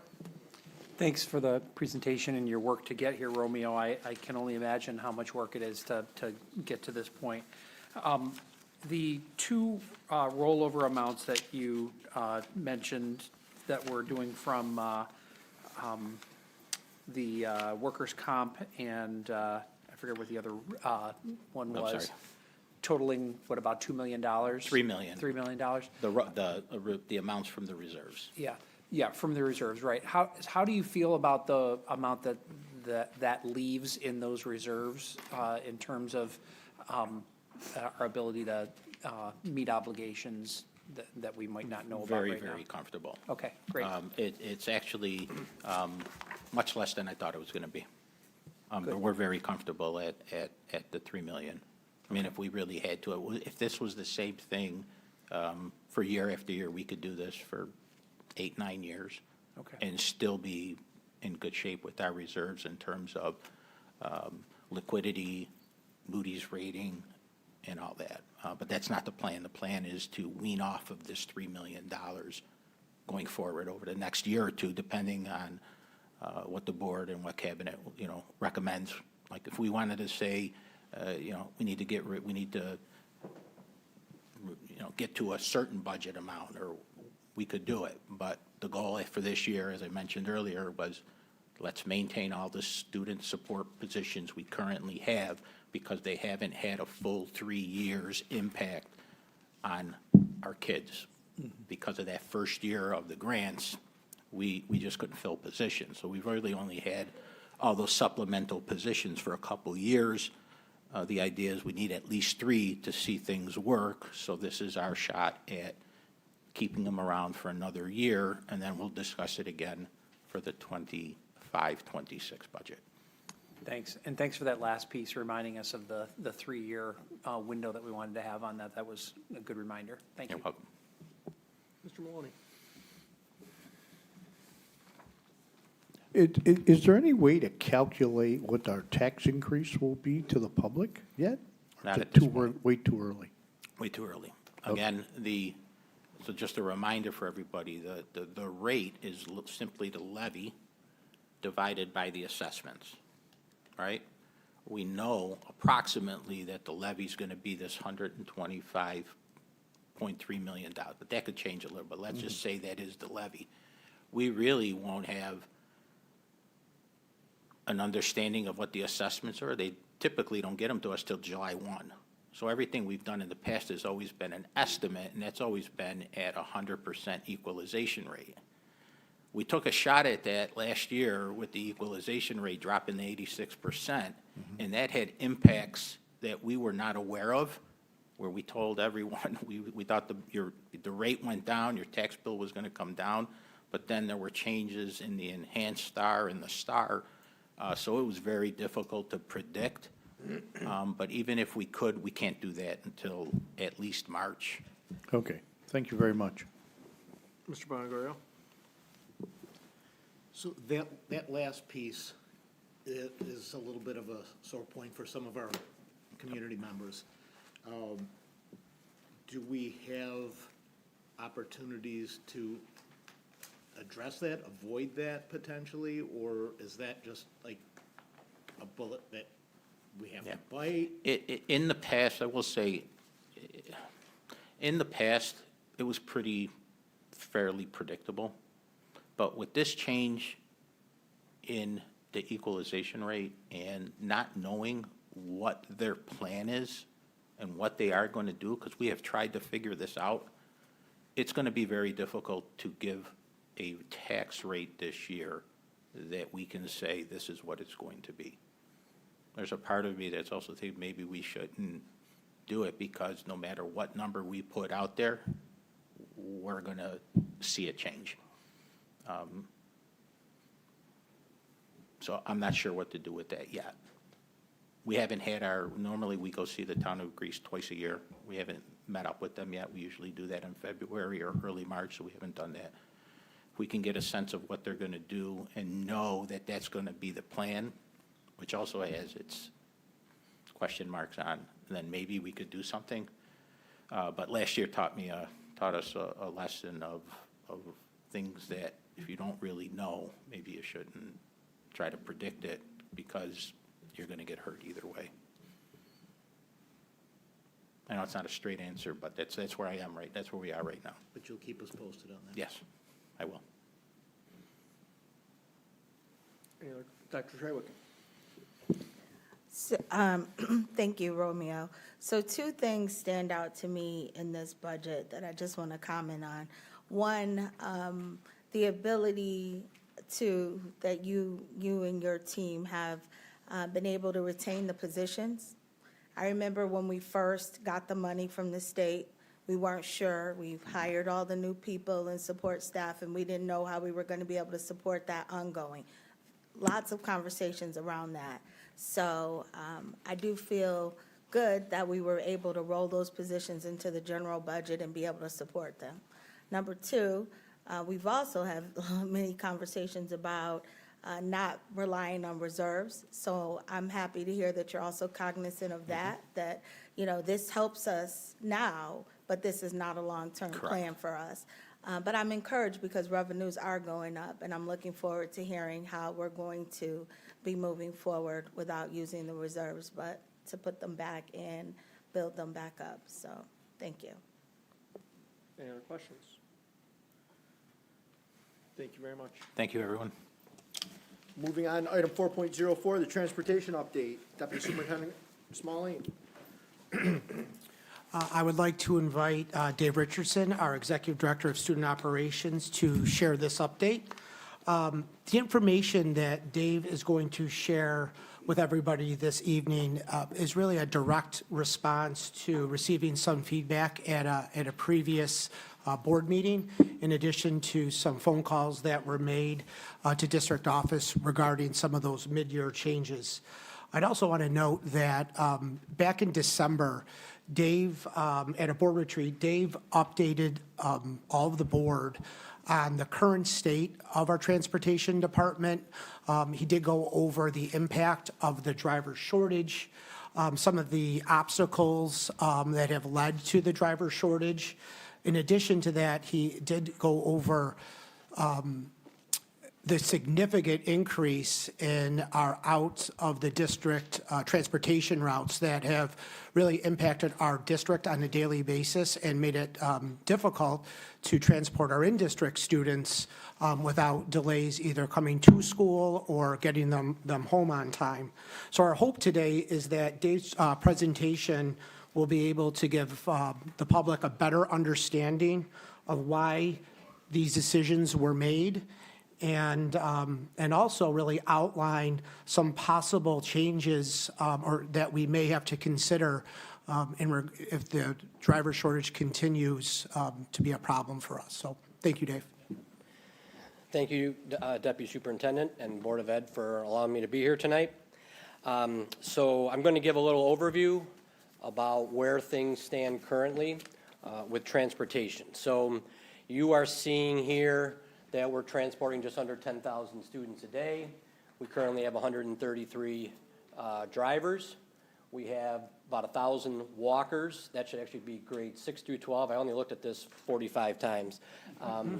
And we have 60, as of today, we have 61 contracted bus routes. But we travel to 95 schools and programs twice a day. 18 of those are Greece Central schools. When you look at 51 private parochial charter schools, and then another 26 special ed and health programs and placements, you get 95 total. So 2 recent changes that have come about is transportation to private parochial and charter schools outside of 15 miles have been told that they will receive a stop inside of 15 miles. That will go into effect the Monday after February break, and that is aligned with state guidelines. So up until February 26th, the district has gone above and beyond that SED guideline. F1 visa students who pay to reside with a host family in the Greece Central School District will no longer receive transportation. Participants in not-for-profit exchange programs will still be bused. That, again, is also aligned with SED. We know that's difficult on our parents. That is not ideal. And the biggest question is why now? Why can't you wait? The bottom line is we can't wait. We have students who are above the SED regulations that are getting transportation, while others who we can't even meet their expectations and the minimum requirements that they bring to the table. So we have students waiting tutoring placement. We have students that are McKinney-Veno that are entitled to transportation. That minimum requirement we are struggling to meet. And in the meantime, we are going above and beyond for other students. So that is definitely a challenge. It's a difficult decision to make. But for example, with CG Finney, we had 2 buses going around the 26 stops to bus those kids across town to Finney. Now it will be 6 stops, 1 bus. We saved that driver. And that driver will be used elsewhere. And I have 3 programs, 3 requests that I need to meet. So I'm still determining where that driver will be placed based on need. That's how fluent the requests and changes are within the department. How did we get here? 3 main challenges, which I'm going to cover here this evening. The persistent driver shortage, you've all heard about it. Every district has what we call the banner bus outside of its district, trying to promote drivers for their district. The growing number of schools and programs. I'm telling you right now, my concern when I hear that Rochester City School District is closing some schools and some of their campuses, my fear is a charter school is going to go in there. A charter school goes in there, that number 95 goes to 96. And I can tell you, I've already heard of one that is potentially opening up in the fall, so that number is already potentially going to rise. And then the volume of internal requests. We're trying to meet the needs of our students. Since COVID, we've had some additional SEL supports for students, and our job is to support our students each and every day. But the number of programs and supports, whether it's through BOCES, through a third party, through another entity, those requests continue to come in for us to try to support our students. Things like tutoring, change in placements, early and late activity periods, work study, transition programs, pathways, all the things that you've heard about in previous presentations. So number 1 is the driver shortage. So since July of 2022, okay, that's not an error, 2022, in 2 years, we've hired 43, we've lost 56. If you would have told me in the summer of 22, you're going to hire 43 drivers, I'll say, tell me where to sign. Previously, we would hire anywhere between 15 and 20 drivers a year on a good year. To hire 43, not to brag, is a testament to our training team. It's a testament to our current staff who are always promoting through word of mouth. We are getting the applicants, but unfortunately, that acronym CDL is a very attractive certification to have, and people are just throwing money at people with that CDL to lure them to come to their business. So of the 56 that we've lost 20 to other CDL fields. Not other districts, other CDL fields. 18 to retire, so we also have an aging population as well, as do many of the fields. 6 to promotion, 6 to career change, and 4 for disciplinary reasons. So the second box there, 142 runs covered by 133 Greece Central School District drivers. That was in August. You know, do the math. We're starting today, -9. Add in the call-ins, it's all on top of -9. Okay, so we're dependent on subs, we're dependent on office staff to fill in those vacancies. Like I said before, additional 62 runs contracted out. Right now, that number is 61. I mentioned the daily vacancies. The unknown wild card is the call-ins. Okay, if I, you know, today I had 6. Last Tuesday, 14. Can't predict that. The schools are in the same boat. The schools are scrambling to put adults in front of kids, and I'm scrambling to put drivers behind the wheel to transport kids to school. When runs aren't covered, students are late to school, or late getting home. So some data to share with you. We've had 36 afternoons to date where schools have been impacted and students have had to take the late run home, all at the secondary level. So 36 afternoons, there was at least one bus where the students were told at 12:30, I'm sorry, we don't have a bus for you. You can call mom or dad to pick you up or wait for the late bus to come take you home at 3:30. Or in the case of Arcadia and Athena, they have a little bit of a luxury because they have a separate middle school to take the middle school bus home. Okay, whereas the O's, Odyssey and Olympia, don't have that. We've had 20 morning delays. This is the one that pulls at my heartstrings because now students are missing school. They're getting that dreaded robocall from my dispatch team or from the support of Laurel in her office that their bus is going to be a 1 hour or 2 hour delay. 20 mornings so far. In 17 days, it's been both the morning and the afternoon. That's been the day I have not been proud of. So 17 days, those are the days I'm driving. I'm just trying to help, and we're all trying to help. So when instructional time is lost, families are inconvenienced. So we know that. We know when people are getting that robocall and they have to miss work because now they have to stay home with their child until that bus comes is not fun. And that's not a phone call they want to make to their boss. So it's definitely a trickle-down feeling within the families and within the community. We get that. So the driver shortage. What are some obstacles? The hiring challenge. For every 5 people that walk through the door and apply, we might see one of them. The process to get a CDL is extremely archaic. You have heard Jeremy and Gina talk a little bit about the obstacles they have with the civil service. Very similar with the CDL. When we tell staff or applicants that you have to take 4 tests to get your permit, not 1, 4. That right there is deer in headlights for a lot of applicants that walk through the door. It's extremely challenging. It's irrelevant. The general knowledge test has 50 questions and maybe 2 pertain to school bus.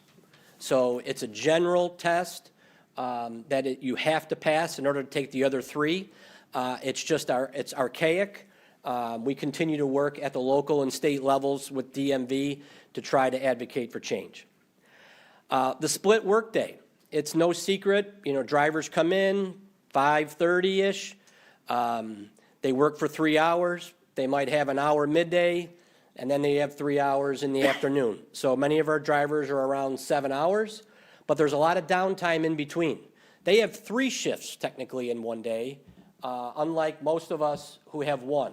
Not saying they're more important, I'm not saying that, but we have staff that work 5:30 a.m. to 5:30 p.m.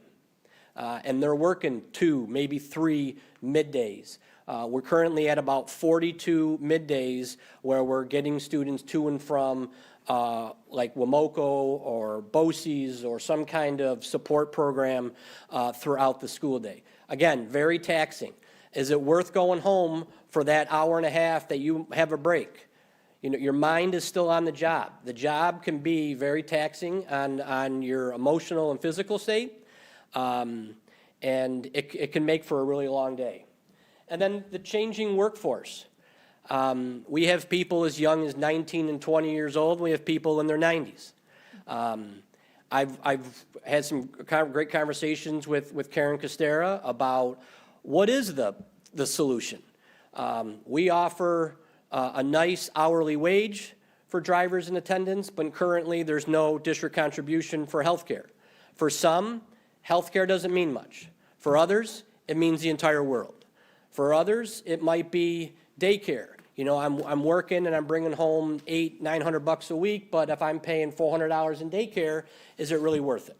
So, right, you know, the one-size-fits-all package for drivers and attendants is a little bit more difficult. And, you know, as Karen and I and Romeo have had some conversations, trying to find what that solution is difficult. If we knew, we would offer it. But it's extremely challenging, but we're going to continue those discussions to look at potential changes to support our employees.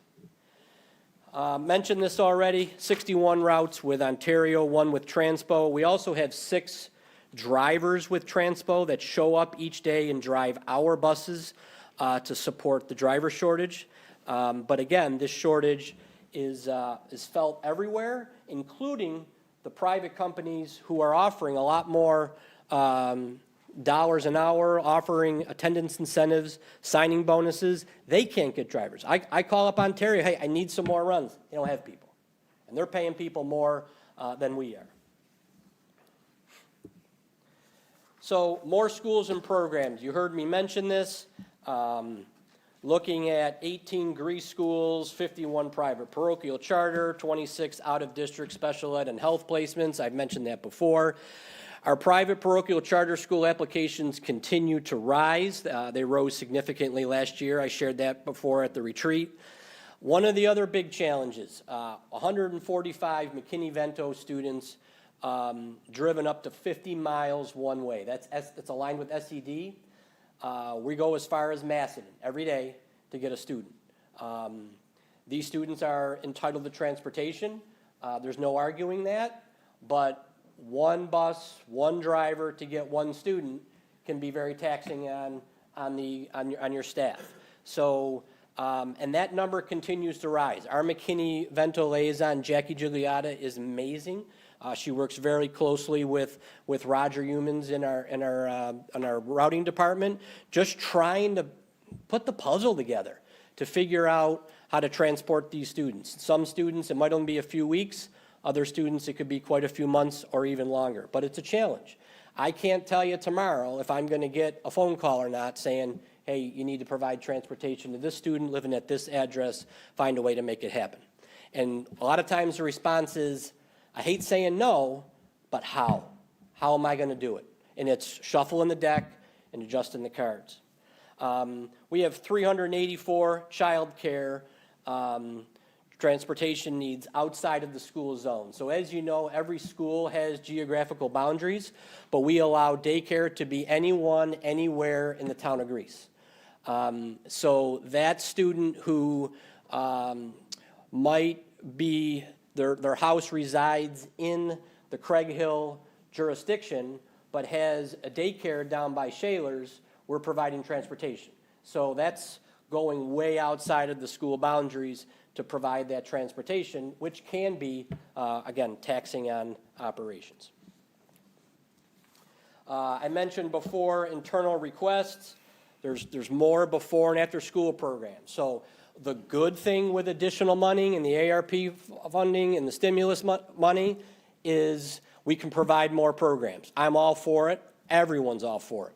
The bad news is sometimes it's a struggle getting our students to and from these programs. And that's something that we got to be cognizant of.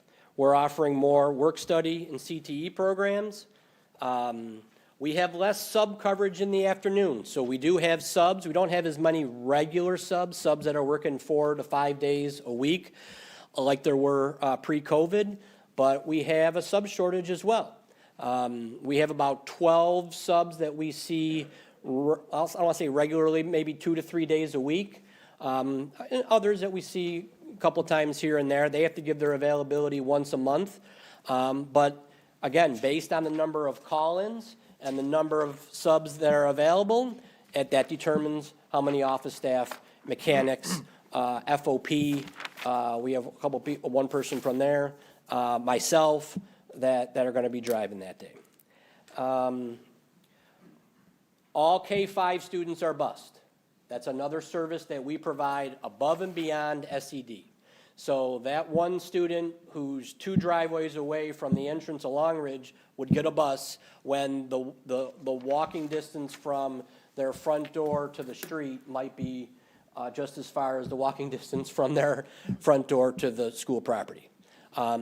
So for some of the kids, that can be a challenge.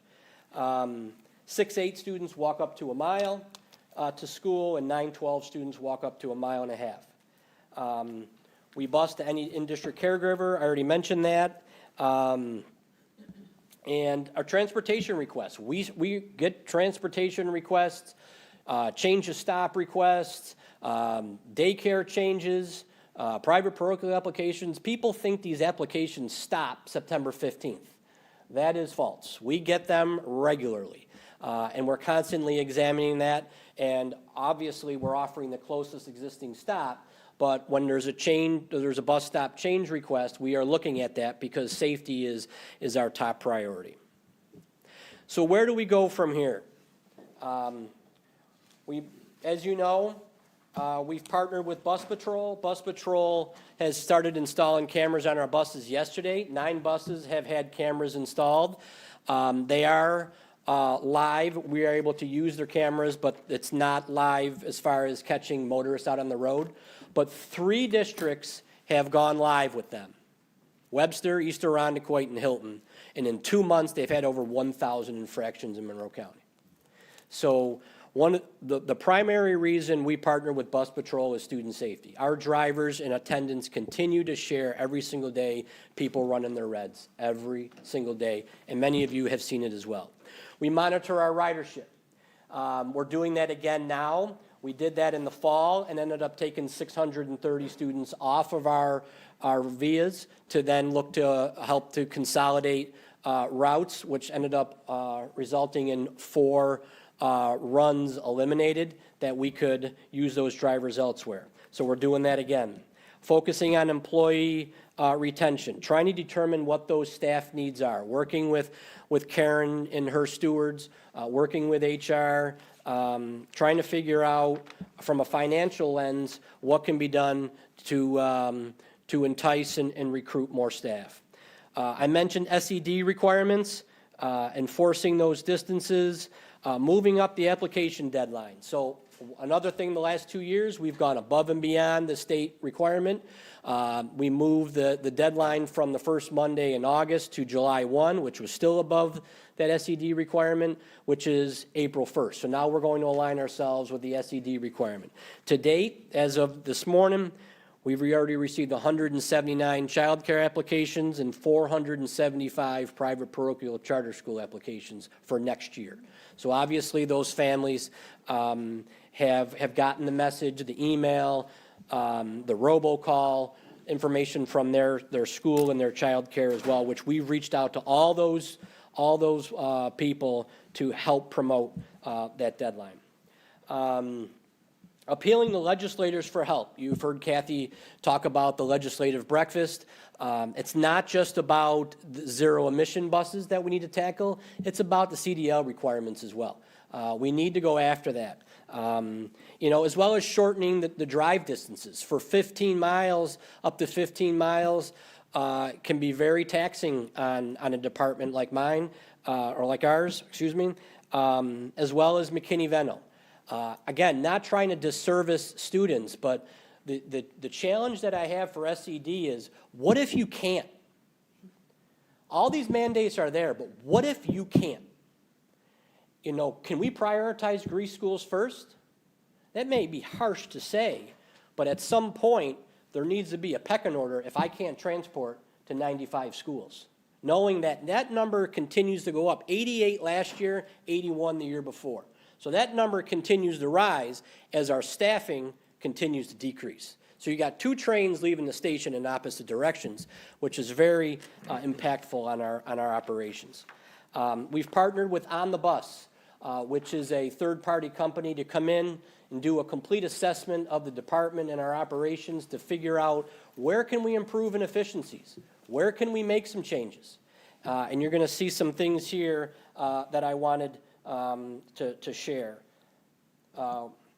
Opting in, we have all of our juniors and seniors opt in. As of this morning, we had 166 10th and 11th graders opt in for transportation next year. They need to opt in or they will not get a bus. We've done that the last 3 or 4 years.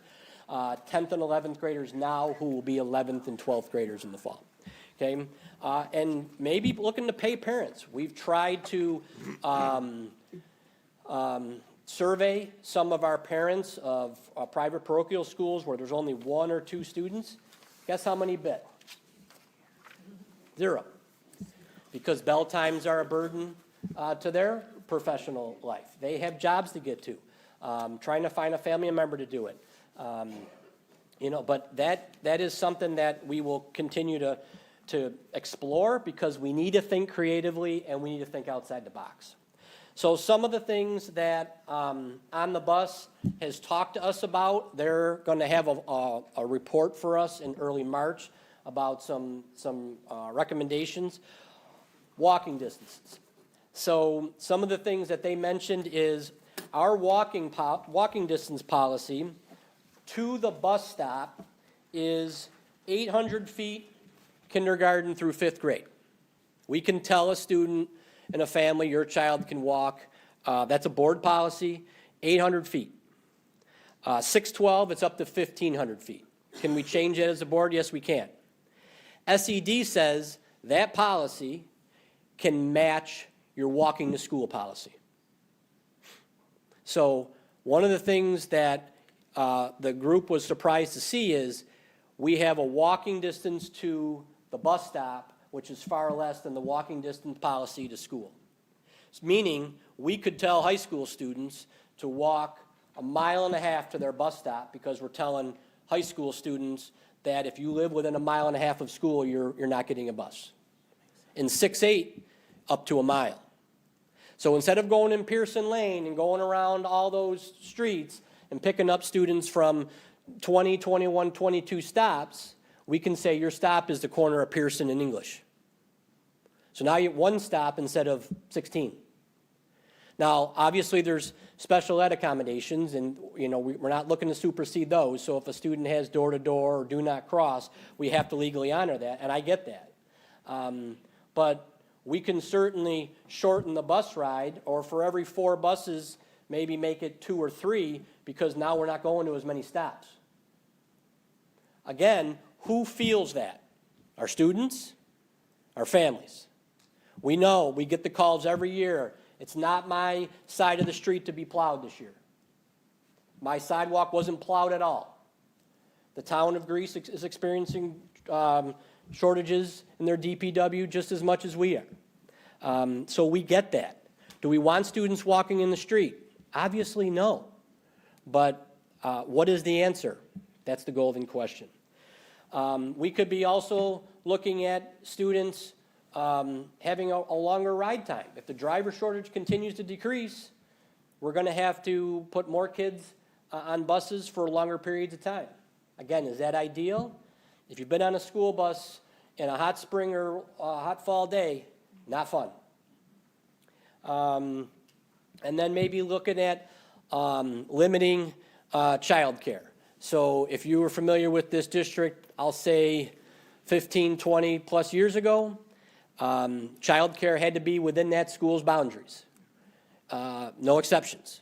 So we're not going outside of the school's boundaries for childcare. We would still have to go outside of the boundaries for McKinney-Vento.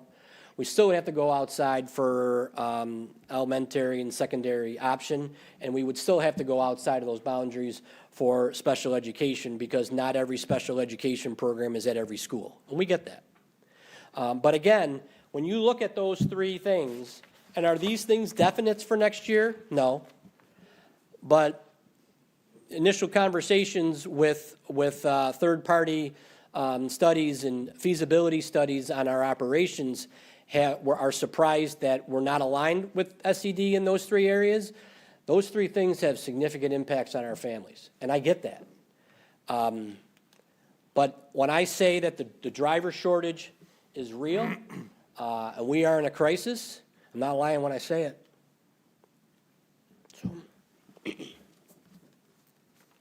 Questions? Nobody? Oh, Mark, go ahead. One comment and a question. I know it's a dire situation with seemingly there is no easy solution. I hope we could find some means of keeping the commitments that we made this year, because it's really tough. It's tough for us, I get it, but it's tough for families to try to adjust. Comment there. Question regarding the McKinney-Vento students. So there's 145 students. How many bus drivers? And I may have missed that in your comments, but how many bus drivers does that? So we don't have pure McKinney-Vento bus drivers. McKinney-Vento students are often picked up first in the morning. So a driver will go all the way out to Macedon to get a student, and then come back and do their Patty Hill route, for example, or their Long Ridge route, or their Athena route. In the afternoon, they do their route, and then we tack that McKinney, if it's outside of Greece, we tack that McKinney-Vento student at the end. So they're on the bus 60 to 90 minutes sometimes. We have McKinney-Vento students, when I say outside of the school boundaries, they could still be in the town of Greece. They're just outside of that school's geographical region. But as far as pure McKinney-Vento drivers, they're added on to an existing driver's route. So it's not something you can easily quantify. Correct. Dr. Sherwood? Can you just take a moment and just explain what McKinney-Vento students are? Because we've talked about them so much, and people need to understand why there's legislation out there that says we have to bus them. Sure. I'm going to first say I'm not the McKinney-Vento expert. So I rely on Jackie. She knows the rules in and outs. But essentially, McKinney-Vento are those students who have been deemed homeless. They have a homeless status. Something traumatic likely has occurred in their lives. An easy reference would be their house had a fire and now they need to relocate. That's not the case for every single McKinney-Vento student. That's just an example. But students have to find temporary residence elsewhere.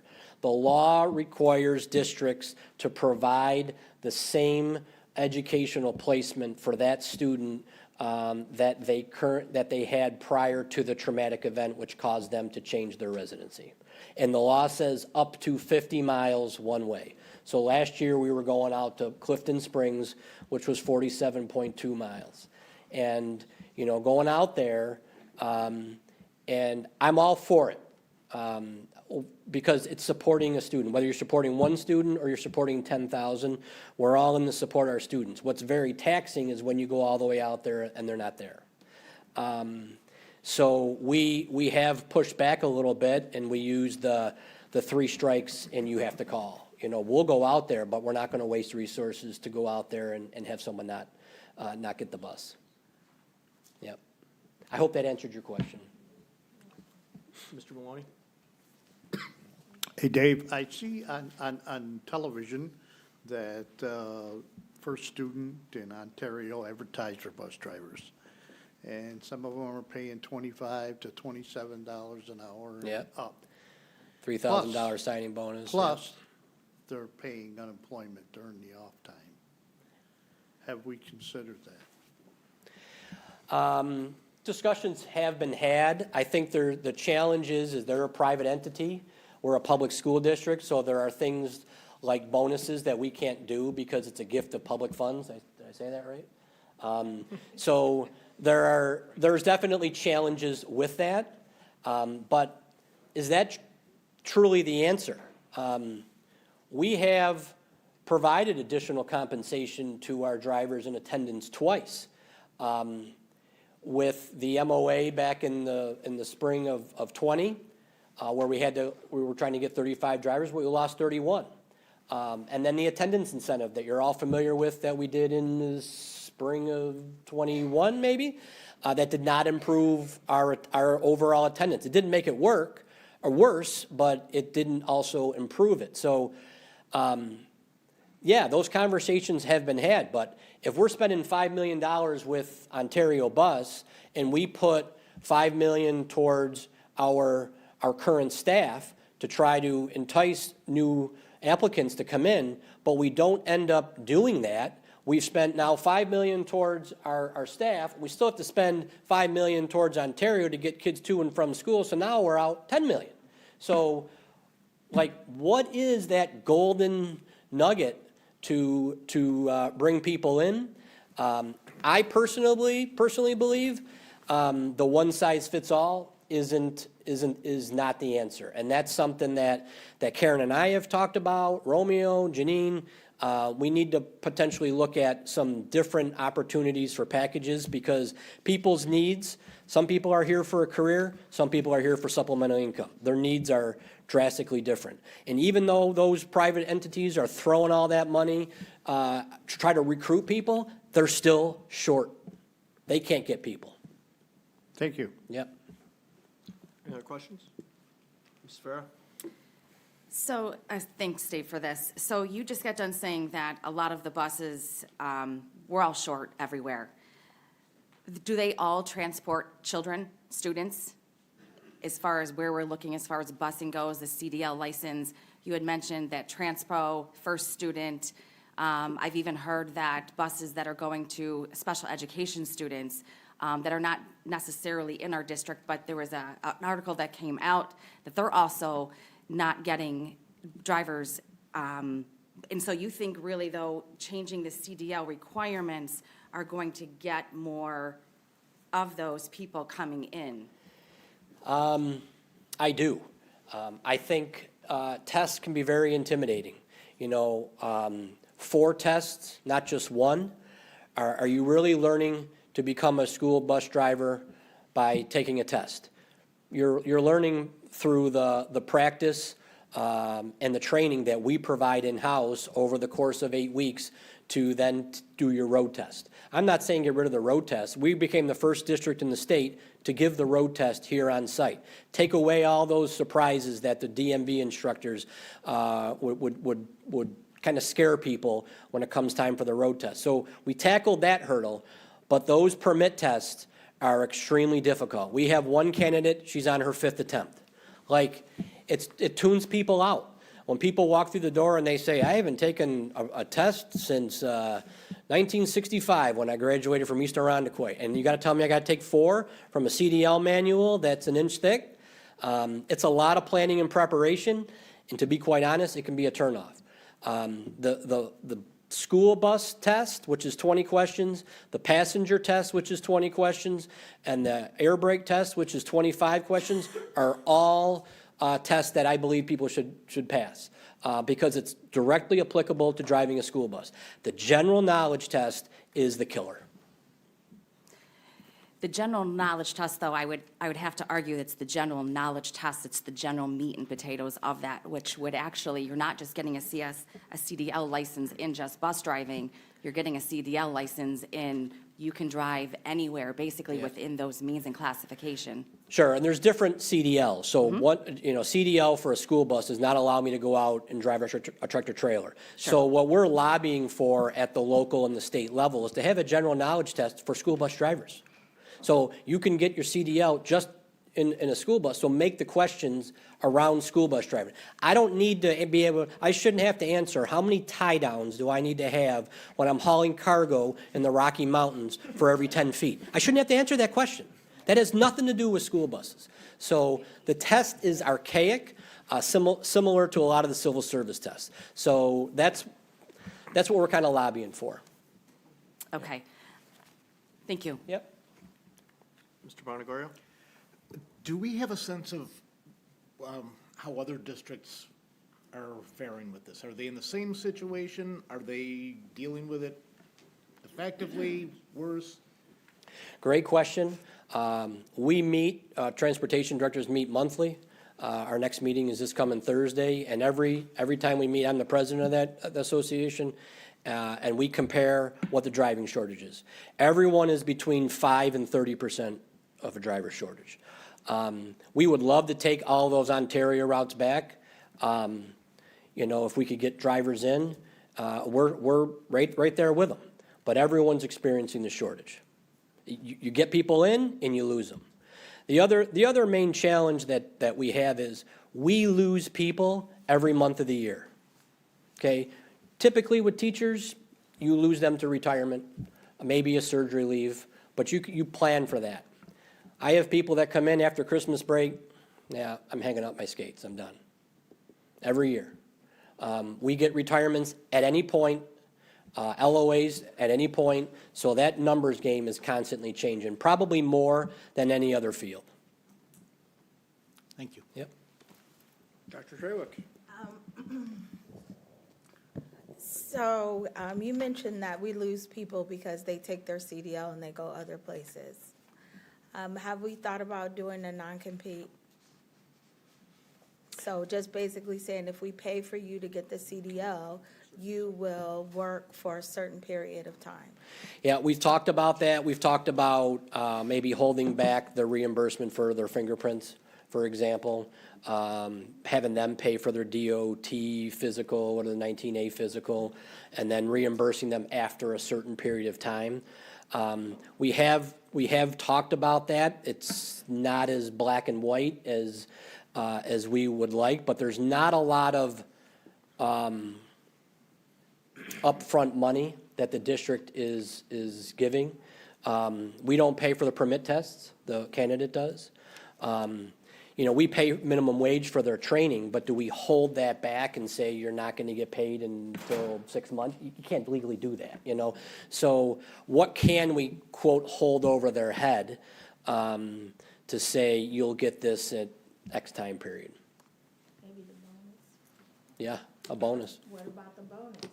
You know, if you stay for a certain amount of time, then, you know, you get the bonus. Right. Phil, that was your cue. I'm sorry. Not your cue to adjourn. No. Yep. All valid, you know, questions. Yep. Ms. Farah? Just one question that I didn't see into this particular presentation, but it's something that we do have to address. What about the behaviors that are on the bus right now? What impact is that having on our drivers? Great question. I'm not going to sugarcoat it. That can be a challenge for staff. It can be a challenge just as much for attendants as it is drivers. We would love to have a state where we have an attendant on every bus, just to support the driver, so the driver can focus in on what they're hired to do, drive the bus and drive it safely. Has that caused people to leave? I wouldn't say any more than it did before, but it's definitely a challenge. One of the things that we've done to combat that is we involve the drivers and attendants in school triage meetings. So having come over from the instructional side, I have a relationship with all the principals. So we meet with school teams and say, hey, what can we do to support student X, student Y kind of thing. Drivers and attendants feel empowered, that they have a voice, that they have a say. We're also hoping that the additional cameras through bus patrol will help support and retain staff as well.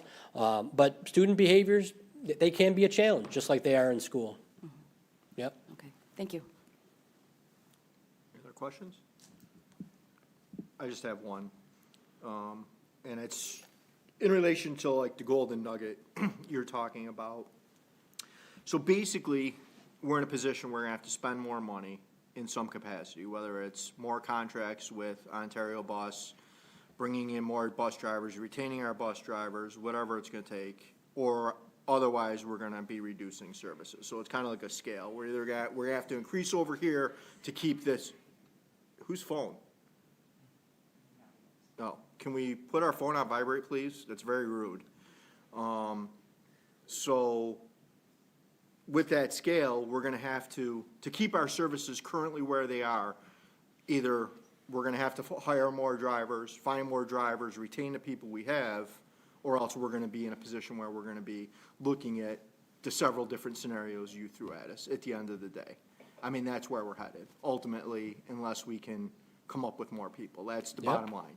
So Yep. people should expect at some point, unless we can manage to figure out whatever that golden nugget is that you were talking about with your people to be able to do, we're gonna be looking at a reduction in services at the Yeah. end of the day.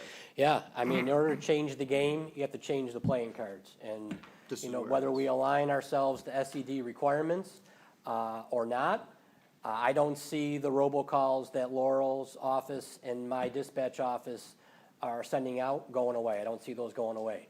And that's a major inconvenience, especially to our little ones who can't be home alone, and then it inconveniences families. Yeah, the game has to change. Yep. Just a matter of what Band-Aid do we want to pull? Yep, 100%. Thank you, Dave. I appreciate the time tonight. Anytime. Thank you. All right, moving on to 5.01, the tax surcharge refund. Can I somebody move that to the table, please? Moved by Ms. Farmer, seconded by Mr. Maloney. Any comments, questions, concerns on that? Seeing none, all is in favor. That passes 8-0. Moving on to 5.02, extra classroom activities funds quarterly report. Can I have somebody move that to the table, please? Moved by Mr. Butler, seconded by Ms. Farmer. Any comments, questions, concerns on that? Seeing none, all is in favor. That passes 8-0. Moving on to 5.03, the Lakeshore Windows grant approval. Can I have somebody move that to the table, please? Moved by Vice President Malor, seconded by Dr. Trewick. Any comments, questions, concerns on that? Seeing, oh, sorry. Yeah. Ms. Farah? Yep, the grant amount was for $600,000. Are we redoing every window at Lakeshore? No, it's Partial? And was there any reasons why? Were the windows broken, unable to be maintained? They're old.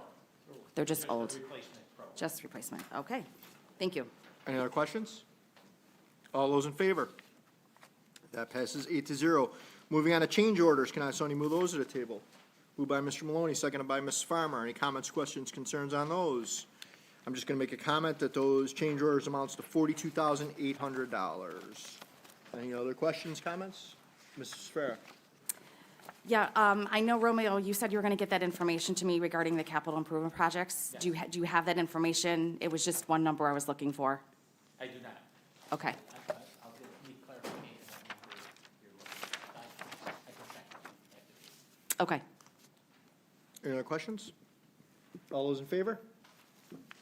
That passes 8-0. Business information, anticipated bids, it's written information only. Does anybody have any questions? 6.02, summary of property tax refunds.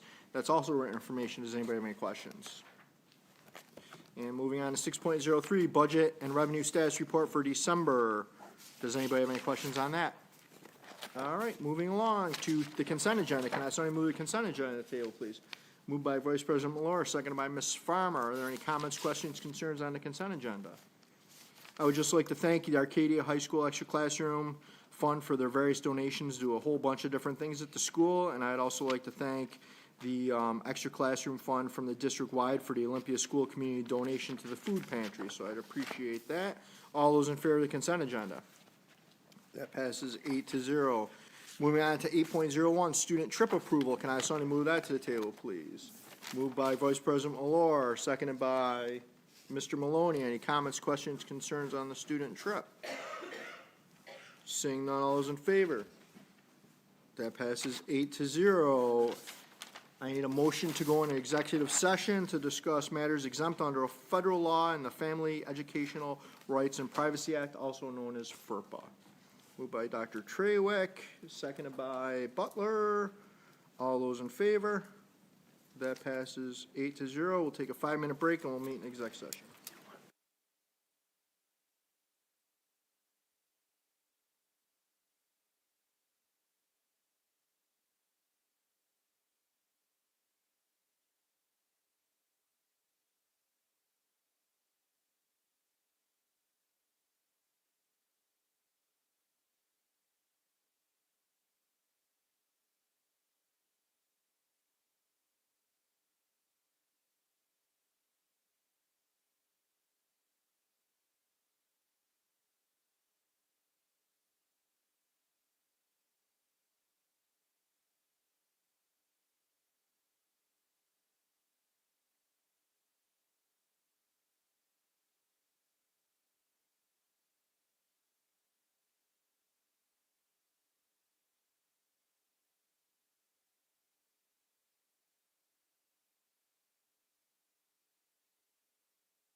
Greece Central's Board of Education, February 6, 2024.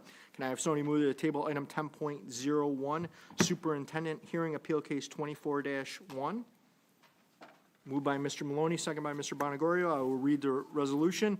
Be it resolved that the Board of Education of the Greece Central School District, having heard an appeal from a student discipline determination by the superintendent of schools and following due deliberation, hereby alters the length of the suspension set forth by the superintendent of schools through the end of the 23-24 school year. We'll do a roll call vote on this. We'll start with Mrs. Farmer. No. Mrs. Farah. Yes. Mr. Maloney. Yes. Mr. Butler. With reluctance, yes. Vice President Malloy. Yes. Dr. Sherwick. Yes. Mr. Bonnegorio. Yes. And I'm a yes. The resolution passes 7-1. Moving on, item 10.02. Can I have somebody move the following resolution? Be it resolved, the Board of Education of the Greece Central School District appoints the law firm of Bonshank and King, PLLC, as legal counsel effective immediately. Moved by Mrs. Farmer, seconded by Vice President Malloy. Any comments, questions, concerns on this? I do have a question. Mr. Bonnegorio? Is this legal counsel accessible to board members with questions, or is this strictly for board, for? It's the district's level. I mean, like, the district's level attorney, like Ann is part of that through the special ed.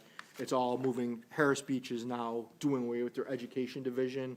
Their education division is now moving to bond. So basically, it's the basically the same practice we currently have. And if we decide to have an attorney at a meeting, we can bring either Ann or Laura Purcell or any other one of their colleagues in to assist us as needed. All right. Great, thank you. Yep. Any other comments or questions? All right, seeing none, all those in favor? That passes 8-0. Getting in the board member comments. Who would like to start? Dr. Schrawick. So I just wanted to say thanks to Arcadia High School who invited me, invited me and everyone else, all the board and folks, to their Black Scholar ceremony. This is February. It is Black History Month. So as I was at the event, there was a young lady who, as I was going in, she asked, what's going on in there? So I told her, and she said, why do we have to have Black History Month? I don't understand. So I thought I'd take this opportunity to just share. February was deemed Black History Month as a way to celebrate the contributions of African Americans in America. It is American history, just like any other history, and we will have Black History Month until we see history books where Black American achievements are right alongside of mainstream American achievements. So you learn about Amelia Earhart, also learn about people like Bessie Coleman, people like Charles Drew, wonderful people that contributed to American society that don't make the history books. So this is an opportunity to say hey to those unsung heroes, which is American history. Thank you.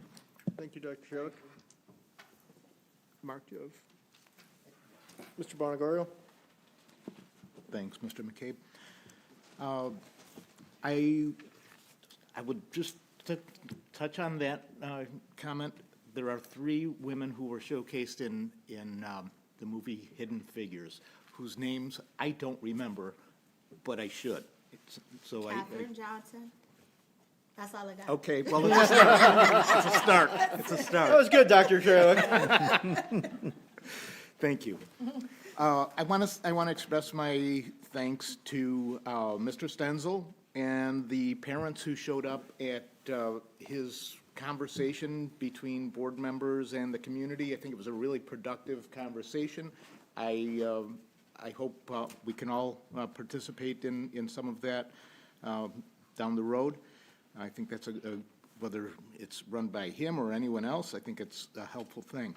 I want to add to it's been kind of showcasing the ARC core curriculum tonight, and I had the opportunity to visit several classes at Arcadia Middle School.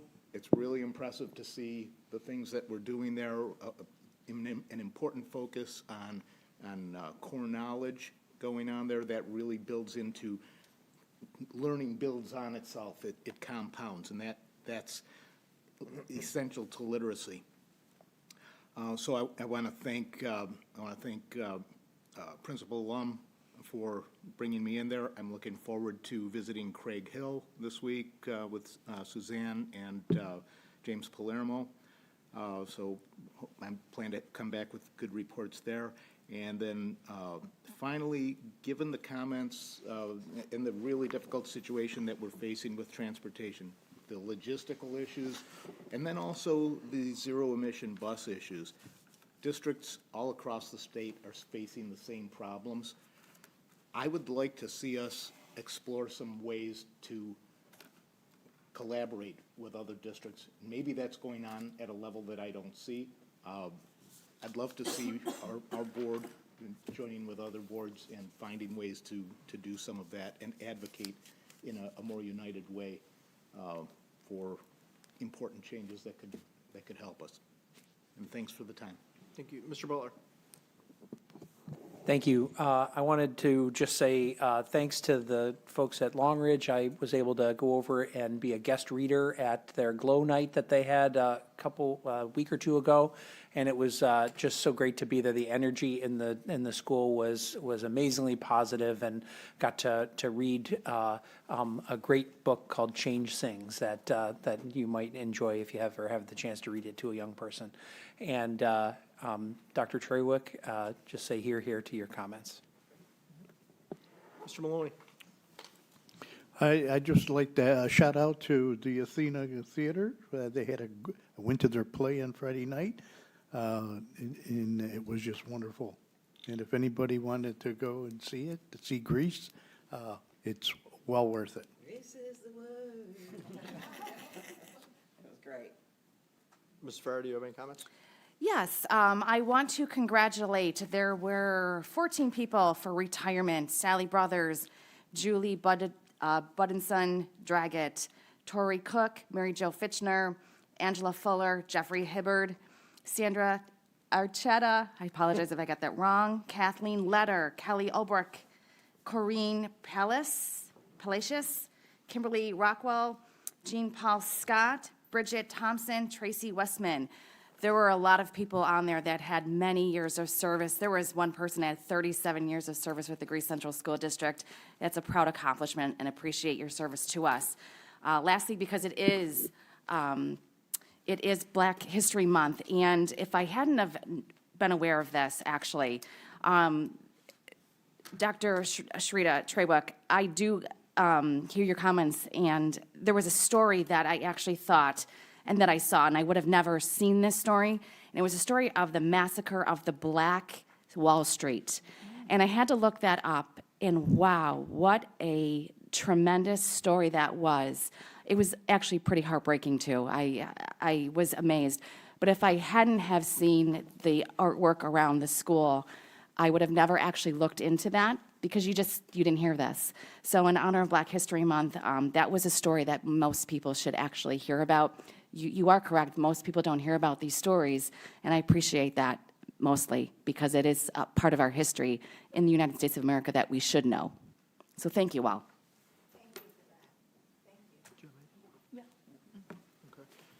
Vice President Moore, you're up. I have a long list, so Make it everybody short. get ready. Had the opportunity, I want to thank community schools. They had a family health night at Arcadia High School, and they had people doing blood pressure and talking about exercise. It was a nice thing for them to do and have families stop by. I also read at Long Ridge, Alexander and the Terrible, Awful, No Good, Very Bad Day, which we're all feeling like right now, I think. I had the opportunity to be opening, or the opening of the Resource Center at Lakeshore, and we did a parent exchange, and it was nice to talk to some parents. It was interesting because the transition that students have to go through from the K-2 to the 3-5, a lot of parents concerned about that, which was kind of fun to hear about. Went to the legislative breakfast on Saturday and talked to Regent Adrian Hall and our Representative Josh Jensen. The best part of the breakfast was for the first time they had students speak, and they were amazing. A young lady from Olympia was one of the speakers, so I was very proud of that. And I also went to Greece, and Athena did a wonderful job. Congratulations to the cast. Thank you, Vice President Laura. Oh, yeah, Kelly was in the play, yes. She played the principal. There you go. Quite a stretch. So my comments, I'm going to be very brief. We're rolling in the winter sectionals. We have some teams that are doing absolutely amazing. Hopefully they continue to do well in sectionals. It's musical season. We have a bunch of musicals coming up in the next 6 weeks or so. So take the time to watch one of those. Winter break is going to be here before you know it. Have safe travels if you're traveling, and everybody be safe. Make good choices over winter break. And lastly, I was lucky enough to attend I had my walk through at Olympia with Brandon Jones, the principal, and I got to see Olympia's Spartan Corner where they have their food pantry and clothing closet, and it's a neat little facility, and it's up and running, and kudos to our community schools for that and to Olympia for having that program. With that, Deputy Superintendent Smalley. Okay. I too would like to acknowledge that February is Black History Month.